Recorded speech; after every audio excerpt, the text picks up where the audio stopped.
नमस्कार, आप सभी का स्वागत करती हूं भारत 24 पर। मैं हूं आपके साथ पूर्णिमा मिश्रा और एक बार फिर से हम आपके लिए लेकर आए हैं द जेसी शो। महाराष्ट्र के विधानसभा चुनाव हुए और इन विधानसभा चुनावों ने बीजेपी ने प्रचंड जीत हासिल की है और इसी प्रचंड जीत के साथ महायुति की सरकार शपथ ग्रहण करने वाली है। लेकिन सबसे बड़ी बात, इस चुनावी माहौल के बीच एक है तो सेफ है, कटेंगे तो बटेंगे जैसे नारे खूब प्रचलित होते हुए नजर आए। लेकिन बीते 5 महीने के अंदर लोकसभा चुनाव से लेकर विधानसभा चुनाव के बीच 5 महीने में आखिर ऐसा क्या हुआ कि बीजेपी ने अपने खुद के सारे रिकॉर्ड को तोड़कर रख दिया और महाराष्ट्र में जीत के साथ ही अपने इस यज्ञ को पूर्ण कर लिया है बीजेपी ने एक बड़ी जीत के साथ। इसी जीत के सियासी मायने क्या है, आज इसी को समझने के लिए भारत 24 के सीईओ और एडिटर इन चीफ और फर्स्ट इंडिया के सीएमडी और एडिटर इन चीफ, साथ ही man of prediction doctor Jagdish Chandra हमारे साथ मौजूद है। बहुत बहुत स्वागत करती हूं सर आपका भारत 24 में। और आज के जो हमारे शो की हेडलाइन है वो ये है, एक है तो सेफ है की शुरुआत महाराष्ट्र से। इसके मायने सर क्या है? What a strategic move, masterstroke by Narendra Modi.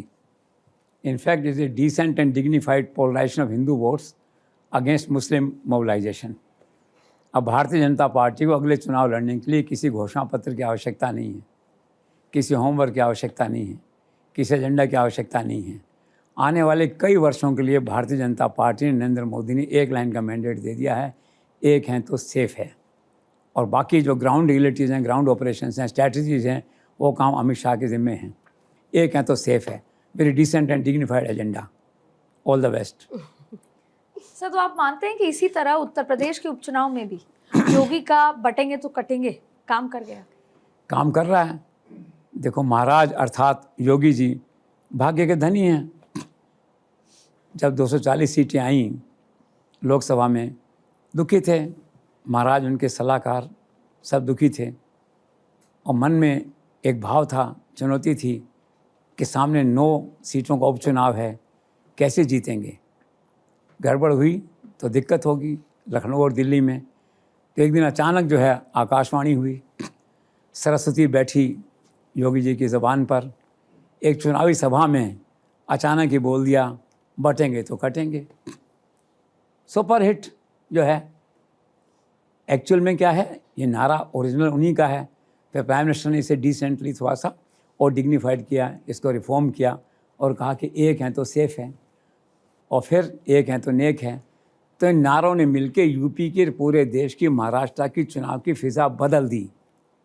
Yogi ji सुबह एक मीटिंग लेते हैं 9 बजे अपने सलाहकारों के साथ, जिसमें संजय प्रसाद, शेषेर, Mrityunjay Kumar, DG, chief secretary, ये सब उनका जो थिंक टैंक है। अब सब लोग गदगद हैं। अब सोच रहे हैं कि कुंभ का मेला अच्छे से कैसे किया जाए। चुनावी तो जो परेशानी थी या स्ट्रैटेजी थी या बोझ था, वो सब समाप्त है। योगी जी हीरो हैं इस समय जो है, और नॉट ओनली वहाँ पे हीरो हैं, पूरे देश में हीरो हैं। तो उनका ये जो नारा था, बटेंगे तो कटेंगे, सुपर हिट है। That's all. सर, अब 2029 के चुनाव होने हैं। आपको लगता है कि 2029 के चुनाव में एक है तो सेफ है या फिर यूनिफॉर्म सिविल कोड या वन नेशन वन इलेक्शन का जो मूल मंत्र है वो दिखाई पड़ेगा? निश्चित पड़ेगा। इट्स एक्सटेंशन ऑफ एक है तो सेफ हैं। पहले तो एक है ये, अब साथ में उसका हो गया यूसीसी, कई और राज्यों में लागू हो जाएगा उत्तराखंड के साथ साथ तब तक।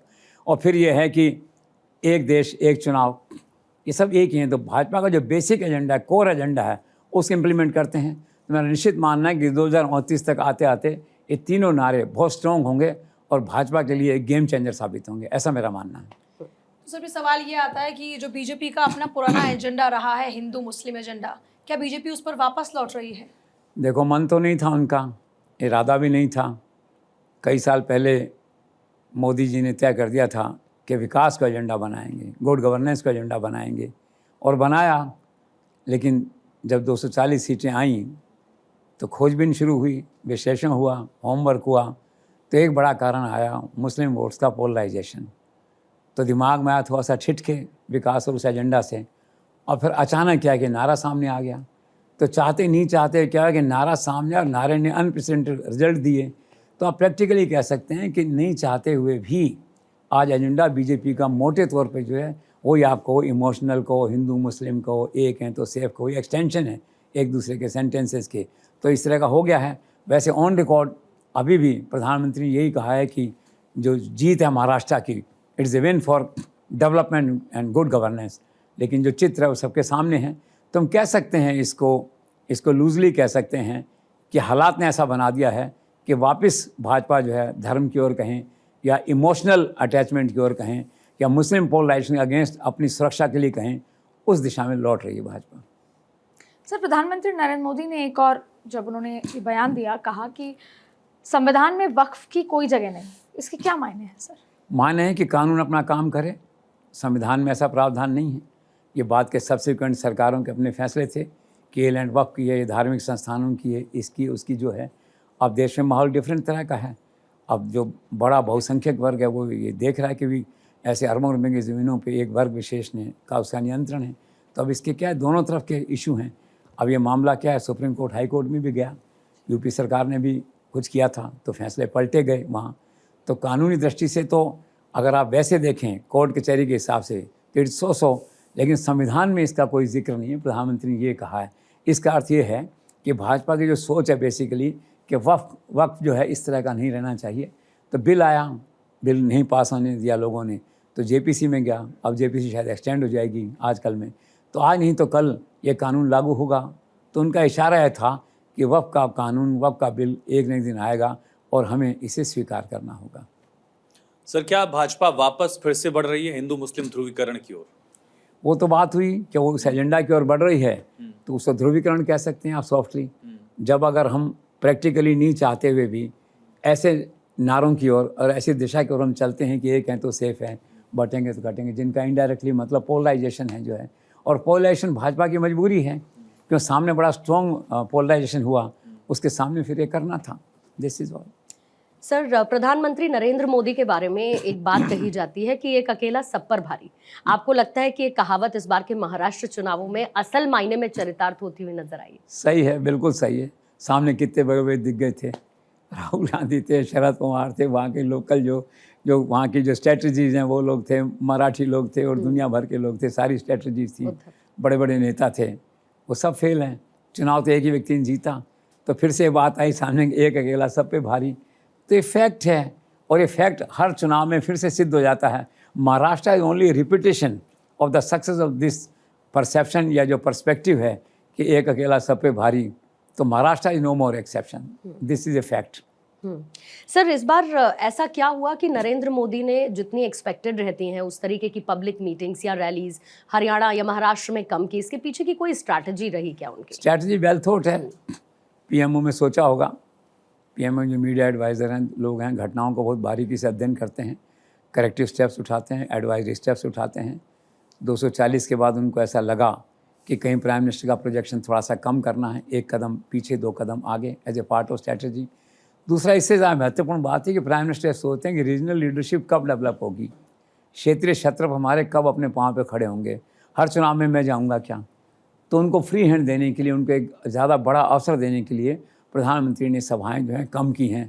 आप देखिए वहाँ 4 सभाएं की हैं हरियाणा में, झारखंड में 6 की हैं, वहाँ महाराष्ट्र में 9 सभाएं की हैं। तो वेल थॉट डिसीजन है, एक तो लोकल लीडरशिप को डेवलप करना है और कैंपेन को एक रीजनेबल शेप पे लाना है। This is all. Sir, party के पूर्व राष्ट्रीय अध्यक्ष अमित शाह या गृह मंत्री अमित शाह को मैन ऑफ द मैच कहा जा रहा है, आप कैसे देखते हैं? Absolutely, every time he is man of the match. You can say he is A standing man of the match for Bharatiya Janata parties all elections. Maharashtra देखिए, रचना उन्होंने बनाई, अलायंसेज किस किस से करने हैं महाराष्ट्र उन्होंने तय किया, अलायंसेज में सीटों का बंटवारा क्या होना है वो उन्होंने तय किया। फिर कौन कौन से निर्दलीय खड़े होने, नई पार्टी बना दी अमित शाह, निर्दलीयों की पार्टी, कितने निर्दलीय कहाँ कहाँ खड़े होने ये उन्होंने तय किया। रिसोर्स मैनेजमेंट उन्होंने तय किया, कोई बागी खड़ा नहीं हो जाए भाजपा से या इन दलों में से, सहयोगी दल ने, ये उन्होंने तय किया जा करके। और जब महाराष्ट्र गए तो कहा शिंदे से कि आपको बहुत दे दिया, अब जो है रिटर्न गिफ्ट कहिए या आपके रेस्पॉन्स करने का टाइम है कि टिकटों को लेकर कोई झगड़ा आपस में नहीं आना चाहिए, इस तरह का। और भाजपा के लोगों ने जो मुख्यमंत्री की बात कही, फडणवीस के लोगों ने कही होगी जो है, तो उनका भी ये चुनाव के बाद अपन जो है तय करेंगे। तो निश्चित तौर पे कहा जा सकता है कि इज़ ए मास्टरमाइंड स्ट्रैटेजिस्ट और मैन ऑफ द मैच हैं। और एक बड़े पत्रकार कार्तिक सिंह ने लिखा भी है उसके अंदर जो है ना, उन्होंने कहा कि उनका जो डिसाइसिव इंटरवेंशन होता है और उनका जो लॉजिकल जो उनका टैलेंट है इसके अंदर, accompanied by the prime minister's visionary leadership, it has created a great success in Maharashtra also. तो मैं कह सकता हूँ कि Amit Shah is a born man of the match for all BJP election programmes. Sir, कोई भी एक चुनाव हारने के बाद अगले चुनाव के लिए अमित शाह का जो भूल सुधार या फिर बाउंस बैक करने का जो मैकेनिज्म है, उसे आप कैसे देखते हैं? ये बड़प्पन है उनका। हार को जिसे कहते हैं कांग्रेस में और बाकी पार्टियों में क्या है, हार जाते हैं, तीये की बैठक रहती है, कई दिन तक मन उदास निराश हताश रहता है। वो तो क्या अगले दिन से रात को फिर मीटिंग चालू कर देते हैं 12 बजे से सुबह 3 बजे तक जो है, तो कारणों में जाते हैं। महाराष्ट्र में क्या हुआ, ध्यान से देखा तो पता लगा लोकसभा के अंदर जो हार हुई भाजपा की, कांग्रेस की बढ़त थी, वहाँ पे उसकी गठबंधन की बढ़त थी, तो अंतर क्या था, कुल 0.5%, आधा % वोट शेयर का अंतर था केवल, जिससे सारा उलट पुलट हुआ। उन्होंने समझा, एक एक चीज़ को देखा, तालुका वाइज स्टडी किया उसको, उसके हिसाब से उन्होंने स्ट्रैटेजी बनाई, और स्ट्रैटेजी जो बनाई वो आज आपके सामने है। उस आधा % को ठीक करने के लिए आज देखिए कितनी ज़बरदस्त सफलता हुई है। उनकी स्ट्रैटेजी के साथ साथ दूसरे कारण हैं ही, ऑफकोर्स प्राइम मिनिस्टर की लीडरशिप है, उनका फेस है, उनकी पॉपुलैरिटी है, और दूसरे ये नारे हैं, प्लस वुमेन फैक्टर है, वो सारी बातें अपनी जगह हैं। लेकिन ये फैक्ट है कि अमित शाह हारने के बाद मेंटली हार नहीं मानते, और जो सोच लेते हैं वो करके छोड़ते हैं उसको जो है, और नए सिरे से जुड़ जाते हैं, और उसका परिणाम महाराष्ट्र का चुनाव जो है वो आज आपके सामने है। सर, एक और सवाल इसी से जुड़ा हुआ है कि महाराष्ट्र की राजनीति में शरद पवार को चाणक्य माना जाता रहा है, क्या अब अमित शाह ने उनकी जगह ले ली है? ऑफ कोर्स अमित शाह के कैंप के लोग कहते भी थे कि शरद पवार जो है वो शत्रपों के हीरो, क्या दी थी, शत्रपों के हीरो या सूरमा, ऐसे कहा जाता था उनको जो है। तो वो जब पिछले चुनाव हुए थे लोकसभा के, तो शरद पवार से भी कई बार बातचीत हुई थी अमित शाह की, उनको कोई प्रपोजल दिए थे, ये कहा था कि आप सेटल हो जाओ। अमित शाह भी चाहते थे कि स्ट्रैटेजिस्ट हैं वहाँ के, या ब्रांड है वहाँ के, क्षत्रप हैं, हमारे साथ खड़े हों कहीं के आकर के। तो उनको ऑफ़र दिया गया था कि भी आप वहाँ जो है बम्बई का काम आप अजीत कुमार को सौंप दो, बेटी सुप्रिया कोयले को दिल्ली भेज दो, मंत्रिमंडल में ले लेंगे, और आप देख लो या तो भाजपा में आ जाओ या और कोई सम्मानजनक सोल्यूशन वो निकाल लें। वो उनके जचा नहीं, समय के साथ साथ जो है वो फैसला समय पे नहीं कर पाए। तो आज देख लीजिए आप, आज शरद पवार कहाँ हैं और अमित शाह कहाँ हैं। आज शरद पवार क्या है, 10 सीटों के साथ इसमें बैठे हुए हैं, आप देखिए कोई भविष्य नहीं है। For the time being he is completely side line, जैसे कहते हैं, टोटली जो है। तो आज की तारीख में वो जो तगमा होता है ना, क्षत्रपों का क्षत्रप कही या मास्टरमाइंड स्ट्रैटेजीज जो है, तो आज महाराष्ट्र को लेकर के जो स्ट्रैटेजीज की बात आती है, वो आज क्या है, शरद पवार नहीं है, वो जगह अमित शाह ने ले ली है। सर, इस महाराष्ट्र चुनाव की यूनिक और चौंकाने वाली विशेषताएं आप क्या देख रहे हैं? देखिए, मोटे तौर पर करते हैं, सबसे बड़ी बात है कि no single party is in command with majority, ठीक है। लेकिन जो घटक दल हैं उनको पहली बार इतना बड़ा बहुमत मिला है, 200 से ज़्यादा, मतलब 231 जिसे आप कहें। तो यहाँ क्या है कि हार भी ऐतिहासिक है और जीत भी ऐतिहासिक है। और दूसरा क्या है, बीजेपी का सर्वोदय एक तरह से, 85% जो है शेयर सक्सेस रेट जिसे आप कहते हैं, स्ट्राइक रेट। आप देखिए, अगर पहले मालूम होता तो पूरा ही लड़ लेते ना, तो ये दिक्कत ही नहीं आती, क्लियर मेजॉरिटी बीजेपी के पास होती जो है। प्लस फिर क्या हुआ, इसका दूसरा पहलू, बीजेपी का तो एमरजेंस है और फिर पतन है। आप उसके साथ देखिए, कांग्रेस का पतन है, देन शरद पवार का पतन है, उद्धव ठाकरे का पतन है। और तीसरी विशेषता क्या है इसके अंदर, एमरजेंस ऑफ वुमेन पावर, वो आपके सामने है।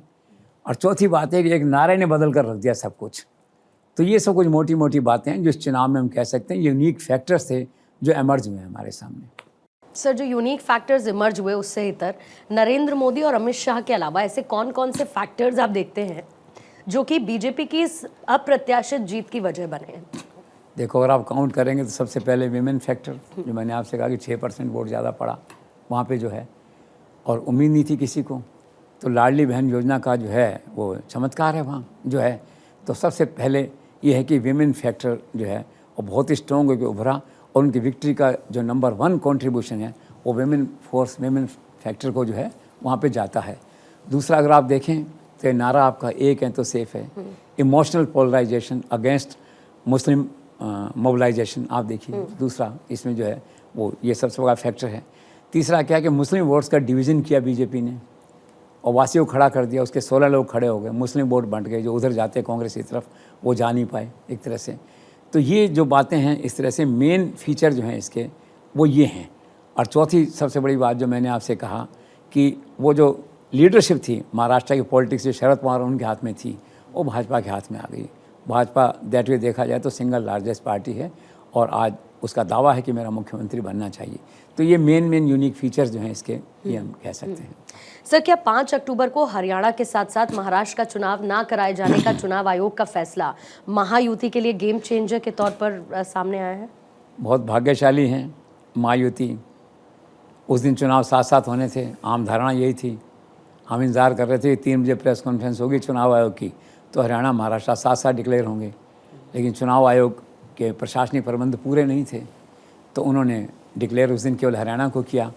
और अब कुल मिला के देखें, यहाँ वोटिंग हुआ 20 जाके नवंबर को, तो 1.5 महीने का अंतर रहा इसमें। इस अंतर का उपयोग, इस संयोग से जो अंतर बना था, गैप आया था 40 दिन का मानिए, उसको जो है शिंदे ने और भाजपा के स्ट्रेटजी ने पूरा उपयोग किया। वो सारा समय लगा लाडली बहनों के अकाउंट से डायरेक्ट पैसा ट्रांसफ़र करने के लिए।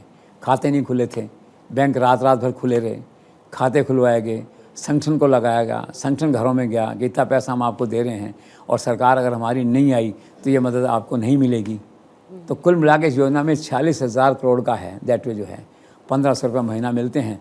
मैंने सुना कि 4-5 महीने का मिला के 7,500 रुपये डायरेक्ट ट्रांसफ़र हो गया। तो ये जो पीरियड था 30-40 दिन का, ये वरदान हुआ भाजपा के लिए उस लाडली योजना में फंड्स को ट्रांसफ़र करने के लिए, एक मिरेकल हो गया ये। तो दिस इज़ ऑल। तो Bhajpa is a beneficiary just because of judgement आप कहिए, या एक incidental judgement of election commission जो है, उनके प्रशासनिक प्रबंध पूरे नहीं थे, वो तारीख आगे बढ़ी। भाजपा ने स्मार्टली उस टाइम का उपयोग किया और आज परिणाम सबके सामने है। सर, आज से 5 महीने पहले चुनाव जीत रहे राहुल गांधी, उद्धव ठाकरे, शरद पवार के गठबंधन की आखिरकार ऐसी शर्मनाक हार कैसे हुई? देखो, पहले तो मैंने कहा कि जो भाजपा की जीत के कारण है या उस गठबंधन की जीत के कारण है, वो इनकी हार के कारण है ब्रॉडली, तो ये है। लेकिन इसके अलावा एक बड़ा जो कारण है वो है ओवर कॉन्फिडेंस इन दलों में, और ये कहना है कि हम तो जीत ही रहे हैं चुनाव। 240 के बाद एकदम से मोराल बहुत हाई था इन लोगों का जो है ये। दूसरा क्या था, अमित शाह और नरेंद्र मोदी की स्ट्रैटेजी को अभी तक ये लोग समझ नहीं पाए हैं, उनकी मेहनत को, उनके होमवर्क को ये लोग मैच नहीं कर पाते हैं। तीसरा क्या है ना, एक जिसे कहना चाहिए ना कंसिस्टेंसी, वो नहीं है। कांग्रेस में कहो या इनके बीच में कहो, एक स्थायित्व तो नहीं है, ऐसी कोई पॉलिसी नहीं है। प्लस क्या, हर आदमी मुख्यमंत्री बनना चाहता है, उनमें आपस में झगड़े लड़ाइयाँ इस तरह का रहा ये। और सबसे बड़ी बात ये भाग्य की बात है जो है। लेकिन यहाँ भाग्य कम था, एफर्ट भाजपा का ज़्यादा था जिससे वो जीते। इनका एफर्ट कम था जिससे लोग हारे। सर, जब महाराष्ट्र में बीजेपी और शिवसेना नेचुरल अलाई थे, तो फिर 2019 में महाराष्ट्र में बीजेपी और शिवसेना उद्धव गुट की सरकार क्यों नहीं बन पाई? क्या उद्धव ठाकरे का अहंकार बीच में आ गया था? जस्ट ब्रिलियंट क्वेश्चन, बिल्कुल सही है ये। मैंने भी सुना कि 2019 में जब चुनाव लड़ने की बात आई, टिकटों का बंटवारा शिवसेना के साथ करने का मुद्दा आया, क्योंकि नेचुरल अलाई थी शिवसेना, उद्धव ठाकरे वाली शिवसेना उस समय, उसकी बात कर रहा हूँ। तो अमित शाह ने फ़ोन किया टिकटों के लिए, मैंने सुना ऐसा, मिलने के लिए। तो उन्होंने कहा कि आप यहाँ मातोश्री जो बांद्रा में, बम्बई में एक स्थान है जहाँ बाला साहब ठाकरे रहते थे और ये पूरा परिवार रहता है, उस बिल्डिंग को मातोश्री के नाम से कहा जाता है, कि यहाँ आ जाइए। अब इनका मन तो नहीं था, लेकिन फिर भी ठीक है, लार्जर इंटरेस्ट में अमित शाह वहाँ गए बात करने के लिए। शायद ओम माथुर रह चुके हैं इंचार्ज महाराष्ट्र के, वो भी साथ वहाँ पे गए। वहाँ पे तो बैठते तो उन्होंने कहा टिकटों के बारे में, जब बात शुरू की भाजपा वालों ने, तो उन्होंने कहा यहाँ तो मातोश्री फैसला करता है टिकटों का जो है। तो अमित शाह को भी अच्छा नहीं लगा होगा। तो मैंने सुना कि उन्होंने कहा कि मैं कुछ मांगने नहीं आया हूँ, मैं राष्ट्रीय पार्टी का अध्यक्ष हूँ, आपसे बातचीत करने के लिए आया हूँ। बात बनी नहीं, तो थोड़ी सी एरोगेंस और थोड़ा सा अहंकार सा लगा, जिसका परिणाम आप आज देखते हैं। अमित शाह क्या है ना, भूलते नहीं हैं घटनाओं को। तो आज उद्धव ठाकरे कहाँ हैं आप देखिए, आपके सामने 2 टुकड़े हो गए उनके और एलायंस ख़त्म हुई। तो वो जो गलती थी उद्धव ठाकरे की, वो हिस्टोरिकल ब्लंडर था उनके पार्ट पे। अगर वो ठीक से पेश आते, विनम्रता रखते, गठबंधन बनता, तो सरकार स्थायी होती। आज वो मुख्यमंत्री होते, उप मुख्यमंत्री होते, दैट पावर को शेयर कर रहे होते जो है। तो that was a historical blunder on the part of Uddhav Thackeray. और फिर अमित शाह तो जो सोचा वो करके दिखाई दिया। सर, आपकी नज़र में मुख्यमंत्री पद के संभावित चेहरे कौन से हैं, और क्या फडणवीस भी इस दौड़ में कहाँ हैं वो, और क्या एक बार फिर से आलाकमान फडणवीस को निराश करेगा? देखिए, दो बातें हैं। संभावित चेहरों की जो बात है, तो आज जो क्रम चल रहा है उसमें तो फडणवीस का नाम चल रहा है, शिंदे भी हैं, रूल्ड आउट नहीं है, दैट वे जो कहें। विनोद तावड़े का नाम भी चल रहा है उसमें जो है। चंद्रकांत पाटिल जो हैं उनका भी नाम चल रहा है, वो भाजपा के अध्यक्ष रहे हुए हैं। और एक वहाँ पे और हैं, सीनियर लीडर हैं, सुधीर मुंटगीवार, वो भी अध्यक्ष रहे हुए हैं वहाँ पे जो है। पाटिल मंत्री भी रहे हुए हैं इनके साथ में, इनके नाम वहाँ पे चल रहे हैं। लेकिन पिच इतनी हाई हो गई है, तो मुझे लगता नहीं कि जो स्मॉल टाइमर्स हैं, दो जिनके मैंने नाम लिया, आप उनका कोई नंबर आएगा। ये तो हाई पिच ड्रामा ही हैं, तो इन्हीं में से लोग बनेंगे। शिंदे हुआ, फडणवीस हुआ, तापड़े हुआ, कोई एक ऐसा नाम अचानक कोई एमर्ज हो जाए। आज रात को मीटिंग होने वाली, मैंने सुना दिल्ली से वो सभी लोग यहाँ पे आ रहे हैं, शिंदे एंड पाटिल एंड सब लोग जो है, तो तब तय होगा। हालांकि मन तो बना रखा होगा मोदी अमित शाह ने, लेकिन वो लोग क्या फ्लेक्सिबल हैं। इन लोगों से डिस्कशन होगा, इनका मूड देखेंगे और कोशिश होगी कि सर्वसम्मत होके चलें एक तरह से। तो लेट्स सी क्या है। और रही बात इसकी कि वो निराश करेंगे कि नहीं, it is to be seen. बाकी वो तो जिसे कहना चाहिए कि Fadnavis is keeping his fingers crossed. मन तो बन चुका है, मेंटली तो शपथ लेने के लिए तैयार हैं। कल जलेबी बना रहे थे जिस तरह से और कढ़ाई में डाल रहे थे, वो तो ऐसा लगा कि मुख्यमंत्री बनने के बाद की जलेबी है। मन का उत्साह, मोरल बूस्टर जो है। लेकिन अब मोदी शाह के बारे में कुछ नहीं कहा जा सकता, उनके फैसलों के बारे में जो है। तो लेट्स सी, उम्मीदवार तो यही हैं। और आला कमान निराश करेगा कि नहीं, इसकी जानकारी मेरे ख्याल से कल परसों तक हो जाएगी। वैसे शपथ अब मैंने सुना है कि 29 को हो गई है जो है, और ऐसा लगता है कि अमित शाह शायद जल्दी में नहीं है जो है।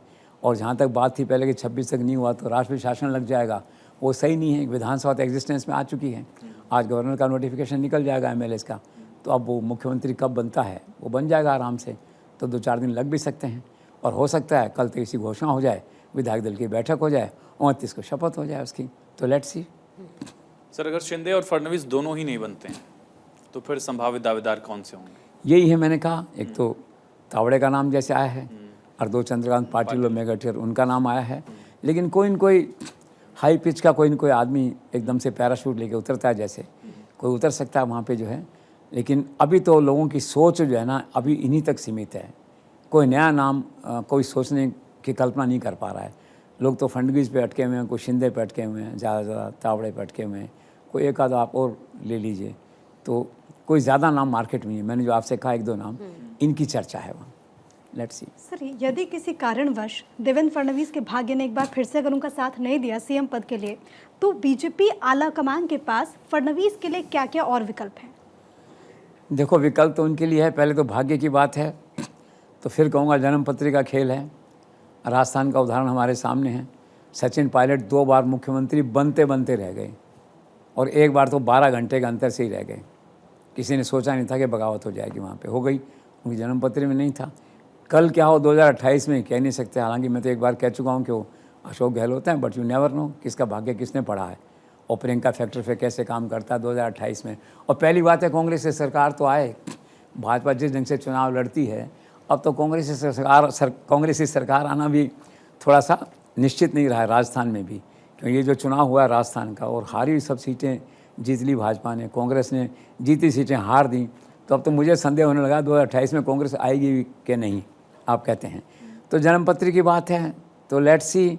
अब देखिए, पिछली बार जन्मपत्री मुख्यमंत्री बन के फिर उप मुख्यमंत्री बन गए। किसी ने सोचा? देश में हुआ कभी ऐसा? कभी नहीं हुआ। तो लेट्स सी क्या होता अगले 2-3 दिन में। सर, क्या मराठा प्रधान महाराष्ट्र की राजनीति में देवेंद्र फडणवीस का ब्राह्मण कार्ड भी उनके मुख्यमंत्री बनने के आड़े आ रहा है? आड़े आया था एक वक्त पे, लेकिन उसको ओवर रूल किया। उनका भाग्य था, वो कार्ड ओवर रूल हुआ। अब फिर से वो कहीं वो कार्ड आड़े नहीं आ जाए जिसे कहते, उसमें तो उन्होंने ओवर रूल कर दिया। और उन्होंने हिम्मत जुटा के ये भी बयान दे दिया था कि आई एम श्योर कि बीजेपी मुझे हटाए क्योंकि मैं ब्राह्मण हूँ। यहाँ तक नैतिक साहस जुटाया था उन्होंने उसमें कहने का। और फिर भी 2 साल मुख्यमंत्री रहे, दैट वे जो है सत्ता में रहे। उसके बाद इशू क्या है कि वहाँ पे एक लॉबी है, जैसे हर शहर में लॉबी होती है, हर राज्य में मराठा लॉबी, इनको ब्राह्मण मानते हैं। हालांकि देखा है तो प्रैक्टिकली ये भी मराठा ही हैं, पेशवाज और मराठा की बात जैसे आती है। तो वो वहाँ पे एक धारणा है ऐसी। छगन भुजबल जब वहाँ पे थे तो उन्होंने एक बार कह दिया था कि ये मराठा के खिलाफ है, और मराठा का जो रेजोल्यूशन का बिल आ रहा था कैबिनेट में, तो फडणवीस ने रोका उसको। फिर यह ऐसा ही कुछ बयान जो है ना शरद पवार ने दिया। उन्होंने कहा कि इनकी आइडेंटिटी ब्राह्मण है और ये आरक्षण के विरोधी हैं। और 2016 में फिर चांस की बात है, बड़ा आंदोलन हुआ मराठा रिजर्वेशन का, उसको झेल गए किसी तरह से फडणवीस जो है, और एक आउटसाइड ओबीसी का रास्ता निकाल दिया तो मामला उसमें शांत हुआ। तो उनके मन में आशंका रहती है कि ब्राह्मण कार्ड कहीं उनके आड़े नहीं आ जाए, तो वो तो एक कारण है। लेकिन ब्राह्मण कार्ड भी अगर कोई चीज़ नहीं बनने होती तो कई फैक्टर गिनाते हैं ना आप उसमें, तो एक ब्राह्मण की बात भी कर सकते हैं। लेकिन आई थिंक इसमें जो जनमत है महाराष्ट्र का और जो ओपिनियन पोल है एक तरह से, या जो देश में धारणा है आउटसाइड महाराष्ट्र, तो फडणवीस के एक बार तो चांस मिलना चाहिए, लगता तो ऐसा है, जन भावना तो ये है। बाकी हाईकमान जो फैसले करेगा जो है। और सर इसीलिए एक सवाल ये उठ रहा है कि अगर सचमुच देवेंद्र फडणवीस मुख्यमंत्री नहीं बनते हैं तो फिर प्रधानमंत्री मोदी ने जो अपने भाषण में उनको अपना परम मित्र कहा था, उसके जरिए का पहले कुछ संकेत दे दिए थे? अगर वो नहीं बनते मुख्यमंत्री तो निश्चित तौर पे इसको संकेत माना जा सकता है, क्योंकि 3 लोगों के नाम थे। उन्होंने कहा भाई अजीत पवार मुख्यमंत्री, ने कहा श्री शिंदे मुख्यमंत्री, और इन्होंने कहा मेरे परम मित्र। तो कुछ लोगों का ऐसा मानना है कि जो नरेंद्र मोदी ऐसी भाषा का उपयोग करते हैं तो वो महिमा मंडन करते हैं व्यक्ति का इस तरह का, या प्यार और लाड़ दिखाते हैं, तो फिर पद उसको नहीं मिलता है। कुछ लोगों का मानना है, हो सकता है कि एक्सेप्शन हो। एक एक्सेप्शन पहले हो चुके हैं, ओम बिरला। पिछली बार उनका कार्यकाल ख़त्म हुआ और आखिरी दिन भाषण था प्राइम मिनिस्टर का, तो उन्होंने इतना शानदार भाषण दिया कि खुद ओम बिरला मुस्कुरा के थोड़ा सा मतलब आदमी हो जाता है ना, शर्मिला सा हो जाता है कि क्या बोल रहे हैं मेरे लिए। उन्होंने कहा कि हमारा भाग्य है कि हमको ऐसा नेतृत्व मिला ओम बिरला जैसा। तो कई लोगों ने मुझसे कहा कि इनका फेयरवेल स्पीच तो नहीं है कि अगली बार जब चुनाव जीत के आएंगे ओम बिरला तो बनेंगे कि नहीं बनेंगे, लेकिन उन्हें बनाया। लेकिन ओम बिरला के मन में कोई अनिश्चितता नहीं थी कि जो बनाएंगे जो बन जाएंगे जो है, और फिर बने वो। तो ओम बिरला के एक्सेप्शन है ऑलरेडी, तो फडणवीस में भी another exception, let's see. Sir एक ऐतिहासिक जीत है और महाराष्ट्र की इस क्लीन विक्ट्री के बाद देवेंद्र फडणवीस की मनोदशा आज क्या होगी? आज मनोदशा तो ये है कि मानसिक रूप से वो तैयार हैं शपथ लेने के लिए। विधायक दल की बैठक का इंतज़ार है, नेता चुना जाए, राज्यपाल के पास जाएं चारों लोग, उन्हें अपना सरकार बनाने का आग्रह दें, राज्यपाल निमंत्रण दे, शपथ हो, नरेंद्र मोदी अमित शाह आएँ उसमें बैठें, उन्हें शाबाशी दें, और मुख्यमंत्री जाके मंत्रालय में कुर्सी पे बैठें। उनके मन का भाव तो ये है। और 2019 में कि किस समय जब वो उद्धव ठाकरे ने समर्थन वापस लिया था तो उन्होंने कहा था मैं समुद्र हूँ, आऊँगा लौट कर एक दिन, और अभी फिर उन्होंने कहा मैं अभिमन्यु हूँ, सब चक्रव्यूह तोड़ के मैं लौटूंगा। तो आदमी तो क्या ना, यंग स्मार्ट हैंडसम तो हैं वो, लेकिन थोड़ा लिटरेरी किस्म के आदमी में ब्रिलियंट किस्म की बातें करते हैं। उनकी मनोदशा तो ये है कि सत्ता के कुर्सी से जस्ट वो एक कदम की दूरी पे हैं उनकी मनोदशा में। लेट्स सी वो कुर्सी तक पहुंचते हैं कि नहीं। सर अगर 1 साल के दौरान में देवेंद्र फडणवीस के बयानों पर अगर नज़र डाला जाए तो ये लगता है कि आइडियोलॉजिकली वो संघ परिवार के ज़्यादा करीब होते जा रहे हैं, इस पर आपकी क्या राय है? ये मुझे भी लगा कि आज पूरी भाजपा में, खासकर महाराष्ट्र भाजपा में, संघ परिवार के आइडियोलॉजिकली मेंटली सबसे करीब हैं बीजेपी से, तो शायद फडणवीस जी हैं। और संघ भी ऐसा मानता है कि he is an able administrator, visionary हैं। इसका मतलब ये है कि सर संघ की मौन धारणा है कि मुख्यमंत्री बनाया जाए। आप देखिए आज से 6 महीने पहले जो चुनाव नहीं हुए थे, अचानक उन्होंने इस्तीफ़ा देने की बात कही और कहा मैं पूरा समय पार्टी काम में चुनाव में लगाना चाहता हूँ। अब आज तक रहस्य है कि इस्तीफ़ा उन्होंने अपने लेवल पे कैसे इतना बड़ा फैसला कर लिया। शायद अमित शाह से भी नहीं पूछा था, बाद में अमित शाह ने फ़ोन किया तो इस्तीफ़ा वापस हुआ। लेकिन जैसे इस्तीफे की घोषणा हुई, आरएसएस के नेता भाग करके उनके घर पहुँचे नागपुर में।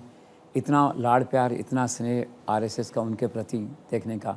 तो ये तो फैक्ट है कि महाराष्ट्र में आरएसएस का जो पोस्टर बॉय है या लाडला है वो फडणवीस है, दैट वे जो है, तो उसके कहा जा सकता है। और फिर अभी पिछले दिनों जो चुनाव जीते यहाँ पे भाजपा का सब बातें आई, तभी उन्होंने जो बयान दिया तो संघ के योगदान का उन्होंने जिक्र किया। He was the only senior BJP leader जिसने बाकायदा संघ के कंट्रीब्यूशन का महाराष्ट्र में जिक्र किया। तो वैसे संघ और भाजपा एक हैं, there is nothing negative about it कि वो आइडियोलॉजिकली संघ के ज़्यादा करीब हैं, but is a matter of fact ऐसा लगता है between the two, BJP and RSS. I think he is ideologically more close to the parent institution that is RSS. Sir पिछले 3-4 वर्षों के दौरान आप कैसे देखते हैं महाराष्ट्र में देवेंद्र फडणवीस फैक्टर को? फैक्टर अच्छा था, वो पूरी पावर में थे, डेप्यूटी चीफ मिनिस्टर थे, लेकिन डिफेक्टो चीफ मिनिस्टर थे। सारे फैसले इंडस्ट्री को डील करने का काम उनके पास था। और कॉरपोरेट को डील करने का काम उनके पास था। ऑफ द रिकॉर्ड जो है सारी सेंट्रल एजेंसी से जो स्टेट गवर्नमेंट का कोऑर्डिनेशन था, आईटी था, ईडी था, सीबीआई था, वो सब कोऑर्डिनेशन उनके थ्रू था। स्टेट गवर्नमेंट का जो कोऑर्डिनेशन होता है सारा जो है, तो वो एक क्या है कि एक पावर सेंटर थे, गृह मंत्री थे, ठीक है ना, अधिकार था उनके पास होने का, लॉजिकली था, लेकिन उनका जो पावर स्ट्रक्चर था वो गृह मंत्री से थोड़ा सा ज़्यादा था। तो इसलिए कुछ लोग कहते थे कि we now he is not only deputy chief minister, he is some sort of a extra constitutional power centre in Maharashtra. तो उन्होंने अच्छा काम किया है, एन्जॉय किया उस पावर स्ट्रक्चर को, और प्रैक्टिकली देखा जाए मेंटली तो सीएम की तरह ही काम करते थे, मर्यादा में उप मुख्यमंत्री की तरह ही काम करते थे। This is all. सर, अगर सचमुच फडणवीस मुख्यमंत्री बन जाते हैं तो शिंदे का रिहेबिलिटेशन क्या होगा? क्या शिंदे फडणवीस की तरह उप मुख्यमंत्री बनेंगे फिर? देखो, वो तो मैंने आपसे कहा, पहला सवाल आपने पूछा था कि अगर फडणवीस नहीं बनते हैं तो उनका रिहेबिलिटेशन क्या होगा। तो आमतौर पर तो ये माना जाता है कि जनवरी में वैकेंसी है पार्टी अध्यक्ष की। अगर आरएसएस भी उनके नाम पे थोड़ा बात को बढ़ाता है और भाजपा भी सोचती है कि चलो आरएसएस के प्रति थोड़ा सा ज़्यादा लगाव, इसी कोई नहीं है तो अपना ही, तो उसको राष्ट्रीय अध्यक्ष बना सकते हैं उसको, या दिल्ली में केंद्रीय मंत्रिमंडल में महत्वपूर्ण जगह दे सकते हैं। और तीसरी बात ये कहना है कि अब महाराष्ट्र में वापस वो डेप्यूटी सीएम बन के रहें इसी सीएम के साथ, ये मुझे ऐसा नहीं लगता। साइकोलॉजिकली वो हाथ जोड़ लेंगे, आके पाँव पकड़ लेंगे अमित शाह के, नरेंद्र मोदी के, कैसा मैं डिप्टी सीएम अब नहीं रहना चाहता वहाँ पे, क्योंकि एक लोक लाज, पब्लिक परसेप्शन एक सारा होता है। हाँ, लेकिन अगर कोई बड़ा नाम मुख्यमंत्री बन के आ गया, ठीक है, तो डिप्टी सीएम भी रह सकते हैं, वो स्टेटस को कंटिन्यू कर सकते हैं, ऐसा मेरा आकलन है। यही बात शिंदे के बारे में है। एक तरह से जो है शिंदे क्या थोड़ा सा और गरिमापूर्ण दिखे मुझे एक तरह से। आज इस्तीफ़ा तो उन्होंने दे ही दिया, इस्तीफ़ा देना होता है रास्ता बनाने के लिए, कॉन्स्टिट्यूशनल रिक्वायरमेंट है जो है। लेकिन वो क्या है कि अगर मुख्यमंत्री नहीं बनेंगे तो मुझे लगता नहीं कि वो डिप्टी सीएम पद स्वीकार करेंगे। हालांकि कहते हैं वो रिक्शा, ऑटो रिक्शा चलाते थे पहले, लेकिन अब वो ग्रूम हो गए हैं। एक साइकोलॉजिकल लेवल होता है ना उनका, तो मेंटल लेवल अच्छा हो गया है। हो सकता है अपने पुत्र को आगे बढ़ा दें, वो उसको महत्वपूर्ण पद वहाँ मंत्रालय में दिला दें, खुद केंद्र में मंत्री बन सकते हैं, यहाँ आके बिजनेस मिनिस्टर बन सकते हैं, इंडस्ट्री मिनिस्टर बन सकते हैं, महाराष्ट्र से मेल खाता हो कोई मंत्रालय, कॉमर्स मिनिस्टर बन सकते हैं, कुछ इस तरह का उनका जो है यहाँ पे रिहेबिलिटेशन हो सकता है। But one thing is certain कि Shinde and Fadnavis will be certainly in power structure, they will not be out of the power game, ये तय है। सर, फिर भी ये सवाल आता है एक बार फिर से कि क्या एकनाथ शिंदे के मुख्यमंत्री बनने की पॉसिबिलिटीज़ अब भी हैं? बिल्कुल हैं, क्योंकि एक जो धारणा है वो फडणवीस के बारे में है, क्योंकि वो सेक्रीफाइस किया था उन्होंने आलाकमान के आदेश से, उप मुख्यमंत्री रहे, चाहे वो डिफेक्टो सीएम थे, उप मुख्यमंत्री पद तो उप मुख्यमंत्री का ही था उनका जो है, वो तो है। उनके बारे में सहानुभूति का एक फैक्टर क्या है, इनको बनाओ।